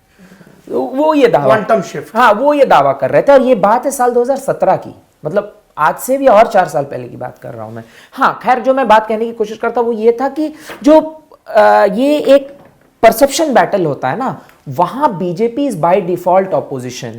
क्योंकि हुआ क्या, जो लेफ्ट के कार्डर्स या जो लेफ्ट के कार्डर दावा करते हैं, लेफ्ट पार्टीज दावा करती है कि उनके कार्डर्स पर बहुत अत्याचार हुआ, लोग कहते हैं बहुत ज्यादा उनके साथ मारपीट की गई, या स्कीम्स का फायदा उन तक नहीं पहुंचाया गया। इस बैटल में लेफ्ट पूरी तरह से हार गई कि लेफ्ट अपने कार्डर तक को डिफेंड नहीं कर सकता, उसको बचा नहीं सकता। और ऐसे में वो शिफ्ट हो जाते हैं बीजेपी की तरफ। ये हमें देखिए आंकड़ों में ही देखने को मिल जाता है। तब आप ये समझिए कि जिस स्टेट के अंदर लेफ्ट का कार्डर बीजेपी में चला गया, वहां क्या राइज आरएसएस उसके पीछे रीजन हो सकता है? नहीं। उसके पीछे की वजह है एंटी इनकम्बेंसी, नंबर 1, लोगों का गुस्सा। और एक चीज आपको समझना पड़ेगा कि यहाँ रिएक्शन है। पहले तो उनके अंदर एक गुस्सा है, जैसे 2011 के इलेक्शन में था डर। That wasn't a pro Mamata mandate, that was a anti left mandate. बिल्कुल, पहले तो डर है कि डर है। अच्छा, मैं एक उदाहरण, इसीलिए खुल के बात भी नहीं कर रहे हैं। नंबर 1, नंबर 2 क्या है? डर से आता है एक ईर्ष्या आती है, गुस्सा आता है। हाँ, गुस्से से आप रिएक्शन को वोट करते हैं। तो रिएक्शन वो 2019 के लोकसभा चुनाव में देखिए, रिएक्शन बीजेपी है। तो Dilip Ghosh, I have heard कि मतलब कि ममता बनर्जी भी उनकी बड़ी इज्जत करती हैं, बहुत ही जमीनी मेहनती नेता हैं, इस तरह की बातें। मेहनती जरूर है, सबसे पहला वो, और सबसे बड़ी बात पुराने हैं। पश्चिम बंगाल में 2015 के बाद अगर आप बीजेपी को देखें तो 15 के बाद की ही बीजेपी आपको दिखती है। 15 से पहले की बीजेपी के नेताओं के नाम हाथ में आप गिन सकते हैं। तथागत रॉय गवर्नर बन गए, दिलीप घोष, एक उनके नेता थे जिनका नाम अभी मैं भूल रहा हूँ, वो उनका देहांत हो गया। पुराने नेता कहाँ गए? सारे नए नेता हैं जो कब आए, या तो कांग्रेस से आए, तृणमूल से आए, सिंह, मुकुल रॉय, सारे के सारे चला रहे हैं बीजेपी को बेसिकली। दिलीप घोष पुराने हैं, उनका सबसे बड़ा फैक्टर जमीनी है, कोई दो राय नहीं है। और तीसरा बड़ा फैक्टर, भद्रलोक के नैरेटिव में नहीं फिट बैठते हैं। तो ये भी एक बहुत बड़ा फैक्टर है ना, क्योंकि कलकत्ता से इतर बंगाल बहुत बड़ा है। सीपीएम के शासन ही बंगाल है। सीपीएम का शासन क्या था? सीपीएम के शासन के अंदर होता क्या था कि जीतते आप कंट्री साइड से थे, आपका नेतृत्व सेंट्रिक था कैलकाटा का। तृणमूल के साथ भी यही है, जीतते आप हो गया। जब हम जमीनी हकीकत कर रहे थे, हम नेता की कॉन्स्टिट्यूंसी में जाएं कैसे भाई? सब कुछ तो कलकत्ता में ही सिमट जाता है। Education minister Calcutta, health minister खुद ममता बनर्जी, माइनॉरिटी मिनिस्टर खुद ममता बनर्जी, होम मिनिस्टर खुद ममता बनर्जी। आप कहां स्प्रेड आउट नहीं है ना मामला। तो ये बड़ी बात है कि बीजेपी के अंदर मामला स्प्रेड आउट है। बीजेपी की लिस्ट कब तक उम्मीद की जाए?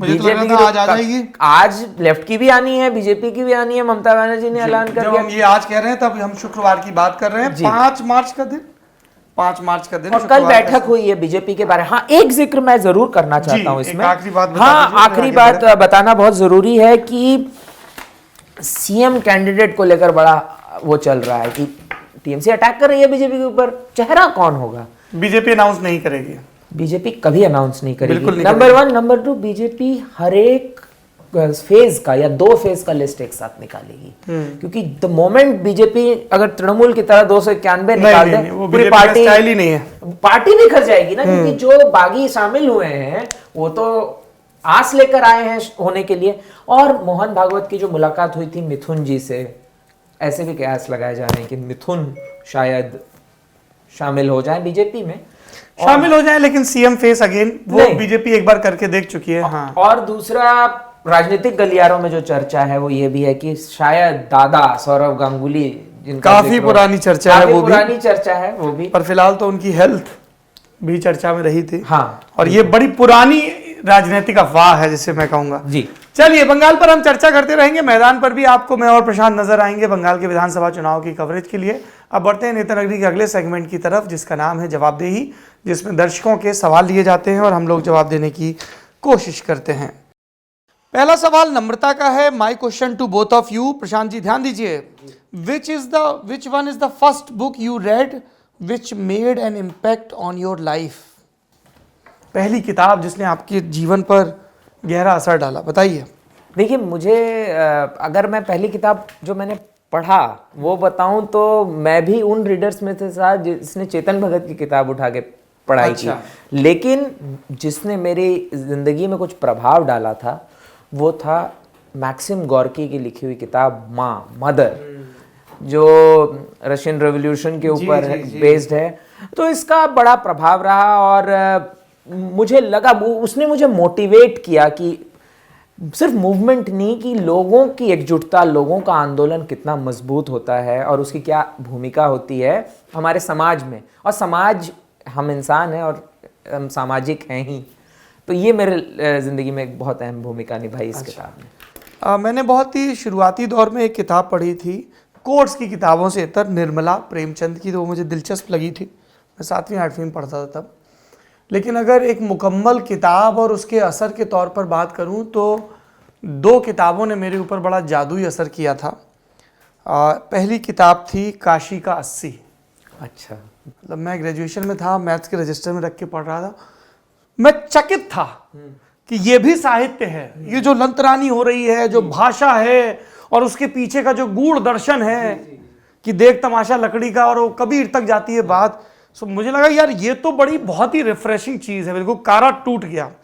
और दूसरा, जब मैंने गैब्रियल गार्सिया मार्केस का 100 Years ऑफ सॉलिट्यूड पढ़ा, एकांत के 100 वर्ष, हिंदी में अनुवाद था, सौम्या सुरभि गुप्ता CFL हैदराबाद में है, उनका अनुवाद।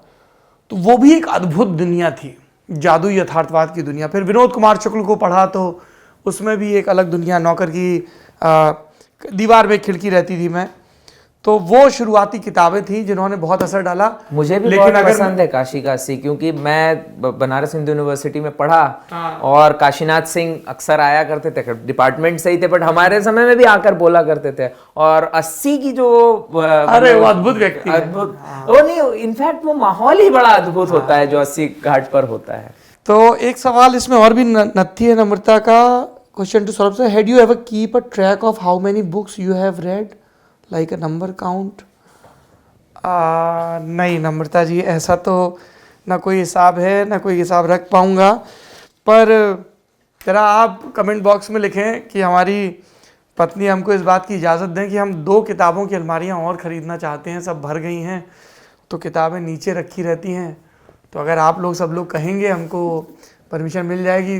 वो कहती हैं जगह नहीं बची है, और हम कहते हैं कि भाई किताबों के लिए जगह निकालेंगे हम लोग, कहीं थोड़ा सरक वरक के रह लेंगे। तो कोई हिसाब नहीं है, रखना भी नहीं चाहता हूँ।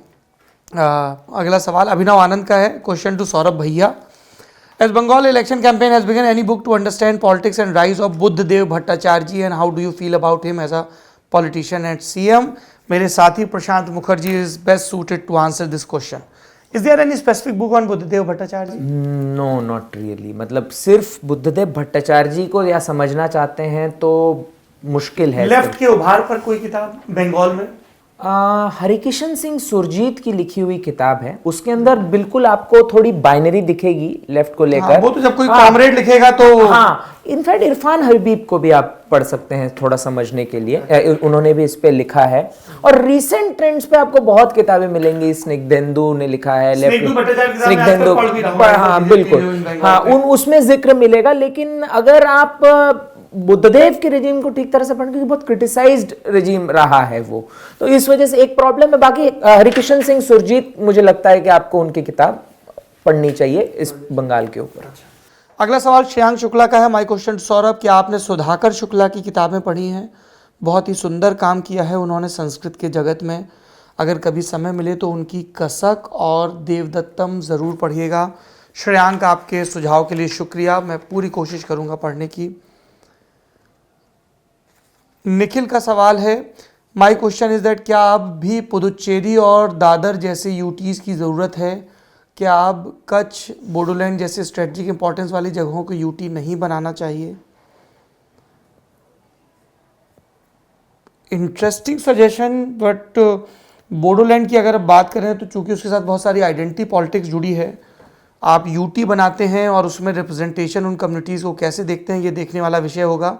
बट यस, इस पे एक डिबेट होनी चाहिए कि जो भी स्ट्रेटजिक जगहें हैं वहाँ पे सेंटर का कंट्रोल रहे या स्टेट का। But let me tell you this कि स्टेट में भी जो स्ट्रेटजिक पॉइंट्स हैं वहाँ पे सेंटर का कमांड रहता है। जैसे फॉर एग्जांपल अगर विशाखापट्टनम की बात करें तो वो आंध्रा के स्टेट में आता है, लेकिन जो उसकी प्रोमिनेंट जगह वो नेवी के कंट्रोल में रहती हैं।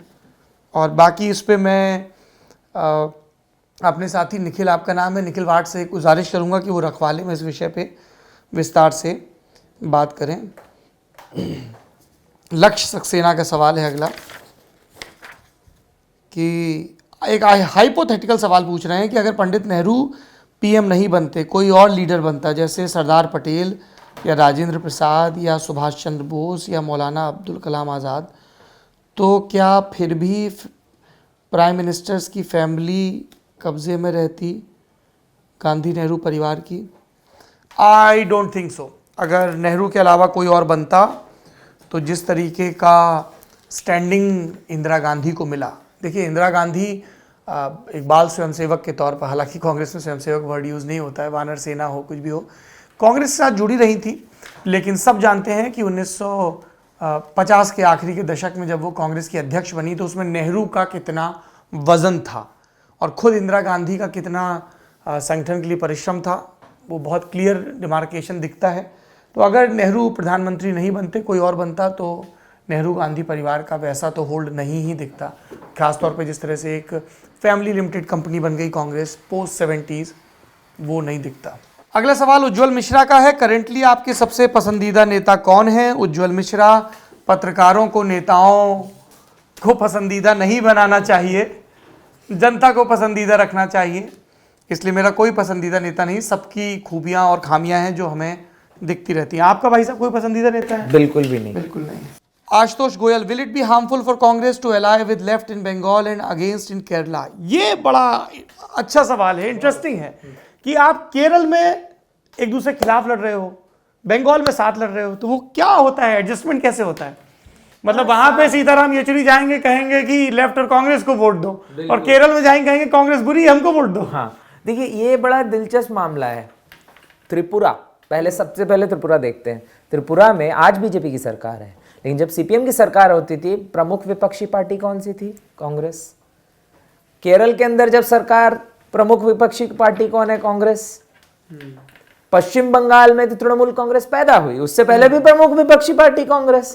ऐसे में लेकिन सत्ता जब 2004 में यूपीए 1 आई तो एक्सटर्नल सपोर्ट सीपीएम ने दिया। तो ये देखिए पॉलिटिक्स में ना सब कुछ पॉसिबल होता है। आज लेफ्ट और कांग्रेस दोनों के लिए एग्जिस्टेंशियल क्राइसिस है बंगाल में। दोनों साथ जाएंगे तो कुछ पॉकेट्स जो मैं बता रहा था आपको, उत्तर दिनाजपुर से लेकर मालदा मुर्शिदाबाद, जहां भी उनका कुछ प्रभाव बचा हुआ है, या जो इंडिविजुअल लेफ्ट नेताओं का प्रभाव बचा हुआ है, या एक और चीज कांग्रेस के लिए बंगाल में जो बहुत इंपॉर्टेंट है, कांग्रेस एक्चुअली लेफ्ट के बदौलत, क्योंकि लेफ्ट कार्डर बेस्ड पार्टी थी, उनके वोट के बदौलत कांग्रेस वहां पर मुख्य विपक्षी पार्टी बन गई। आशुतोष आपके सवाल को उल्टा कर देते हैं, हाँ। Is it harmful for left to align with Congress in Bengal? That will be a better question. तो बिल्कुल कोई फर्क नहीं पड़ता। केरल के अंदर जो पॉलिटिकल वोटर है वो जानता है बहुत अच्छे से कि उसको कहाँ जाना है और किसको वोट करना है, उसको उस मतलब सोशल बेस से वोटर बना हुआ है बिल्कुल केरल के अंदर। बंगाल के अंदर तो मामला ही अभी दूसरा है, पोलराइजेशन का मामला है पूरा। चलिए बढ़ते हैं नेता नगरी के आखिरी सेगमेंट की तरफ, जिसका नाम है सिफारिश। प्रशांत, इस सेगमेंट में हम अपने दर्शकों को बताते हैं कि वो क्या पढ़ सकते हैं, क्या देख सकते हैं। क्या है आपकी सिफारिश, रेकमेंडेशन? अभी आप यूं पूछ रहे हैं मुझसे तो मेरे दिमाग में कुछ नहीं आ रहा है। चलिए आप अपने हिस्से का सोच लीजिए। मैंने ये किताब पढ़नी शुरू की है, आमोद कंठ, काफ़ी डेकोरेटेड आईपीएस ऑफिसर रहे हैं। 84 के दंगे, राजीव गांधी की हत्या की जांच, इन सब मसलों पर काम किया है उन्होंने। तो उनकी ये किताब है जो मुझे लग रहा है कि सीरीज में आएगी, क्योंकि इसमें लिखा है khaki in dust storm, police diaries book 1, communal colours and political assassinations 1980 to 1991। तो ये फर्स्ट पार्ट है और इसमें इन्होंने एक स्ट्रक्चर देने की कोशिश की है कि एक फिक्टिशियस जर्नलिस्ट हैं जो इनसे सवाल पूछ रही हैं और वो जवाब देने के क्रम में अपनी डायरीज पलट रहे हैं। तो इसमें 1984 राइट्स, इंदिरा गांधी का असैसिनेशन, ट्रांजिस्टर बॉम्ब का दौर चला था वो, नानावती कमीशन, ललित माकन का यहाँ पर मर्डर हुआ था, जनरल वैद्या का पुणे में मर्डर हुआ था, वो सब चीज़ें, भिंडरावाले टाइगर फोर्स के ऑपरेशन, राजीव गांधी असैसिनेशन की भी जांच में जुड़े रहे थे। इन सब के बारे में it's looks like a good read. तो मैं ये किताब आपको रेकमेंड करूँगा। इसे ब्लूम्सबरी ने छापा है। यस, ये लोगो तो ब्लूम्सबरी का ही, यस, ब्लूम्सबरी इंडिया ने छापा है। और मेरी सिफारिश अभी बोलते हुए अब मेरे दिमाग में आ गया, अभी जस्ट मैंने ख़त्म की है वो किताब, एज ऑफ पैंडेमिक्स, चिन्मय टुम्बे की किताब है। और भाई साहब बड़ा अच्छा किया आपने पढ़ ली। उनके इंटरव्यू के लिए बड़े दिनों से दरख्वास्त आई, अब आप उनका एक आधे घंटे का इंटरव्यू। जी आप जरूर कर सकता हूँ। मैं वो बुक आपको सजेस्ट करूंगा क्योंकि मतलब हमें पैंडेमिक एक ऐसा शब्द था हमारे लिए जो अचानक से आया और उसको मतलब पैंडेमिक्स कैसे हुए हैं दुनिया भर में, कैसे ह्यूमन सिविलाइजेशन सर्वाइव किया है, कैसे मतलब पहले तो बहुत ज्यादा होते थे इस तरह की चीजें, तो कैसे ह्यूमन सिविलाइजेशन सर्वाइव करते हुए इमर्ज कर पाया है। और हमने भी कोविड का कुछ हद तक तो मुकाबला कर ही लिया है, ऐसा कह सकते हैं, क्योंकि हम वापस स्टूडियो में बैठ के अब कर पा रहे हैं, बातचीत कर पा रहे हैं, मतलब इकोनॉमीज भी धीरे धीरे फंक्शन करना शुरू की हैं दुनिया भर में। तो मुझे लगता है आपको वो किताब ज़रूर पढ़नी चाहिए समझने के लिए, ह्यूमन सिविलाइजेशन को, डिजीजेस को समझने के लिए, और पहले किस तरह से ह्यूमन सिविलाइजेशन ने डिजीजेस के साथ डील किया है और करेंटली हम। और सबसे बड़ी बात जो मुझे इस किताब के बारे में लगी कि टाइमली है, समय बहुत महत्वपूर्ण होता है। समय से आई है किताब, पब्लिशर मुझे याद नहीं है कि मैंने वो तो जनता, चिन्मय टुम्बे की किताब है as of pandemics, Janata Google कर लेगी। कोई फिल्म भी आप सजेस्ट करना चाहेंगे? इसमें बड़ा ही कच्चा हूं मैं इस मामले में, क्योंकि मेरी एक बीमारी है, मैं देखने के बाद अक्सर फिल्में भूल जाता हूं, किताबें याद रहती हैं। ये age of pandemic Harper Collins ने छापी है ना, जिसका आप जिक्र कर रहे हैं। अगर ये वही किताब है एज ऑफ पैंडेमिक्स, ये 1870 से 1920 के दौर की किताब है, हाँ, हार्पर कॉलिंस ने छापी है। चलिए, और देखने के लिए मैं आपको ज़्यादा कुछ सुझाव नहीं दे पाऊँगा। मैं तो कसरत करते हुए वाइकिंग्स देख रहा हूँ, 5वें सीज़न पे पहुँच गया हूँ। तो वो सवाल अभी भी घूम रहा है कि लागर्था जिंदा रहेंगी या मरेंगी, और बियॉन्ड आयरन साइड का क्या होगा। आप कौन सी सीरीज़ देख रहे हैं बताइए, क्योंकि मेरी वाइकिंग ख़त्म होने वाली है और मुझे इसी तरह की सीरीज़ की दरकार रहती है जो थोड़ी सी हिस्टोरिकल हो, जिसमें एक्शन हो और क्रॉस ट्रेनर पर दौड़ते हुए आप। एक सजेशन मैं देना चाहूंगा जाते जाते, माइंड हंटर एक सीरीज है नेटफ्लिक्स पे, जॉन डॉगलस की नॉवेल पर बेस्ड है, जो किताब थी, तो उसे देखिए। काफी चर्चे सुने हैं मैंने, काफी चर्चे, और मैं मतलब स्पॉइलर नहीं दूंगा, बिल्कुल मत आप देखिए और बताइए, जरूर बताइएगा कि कैसा लगा आपको। बाकी आपसे फिर मुलाकात होगी अगले हफ्ते। नेता नगरी का ये एपिसोड, ये बातचीत आपको कैसी लगी कमेंट बॉक्स में ज़रूर बताइए। खूब अध्ययन अध्यापन करिए, मित्रों के साथ समय बिताइए, बढ़िया भोजन करिए, कसरत करिए, धूप अब ज़्यादा मत खाइए, बस उतनी ही खाइए जितनी सुबह सवेरे क्रिकेट मैच खेलने के दौरान लगती है। शुक्रिया, बाय बाय।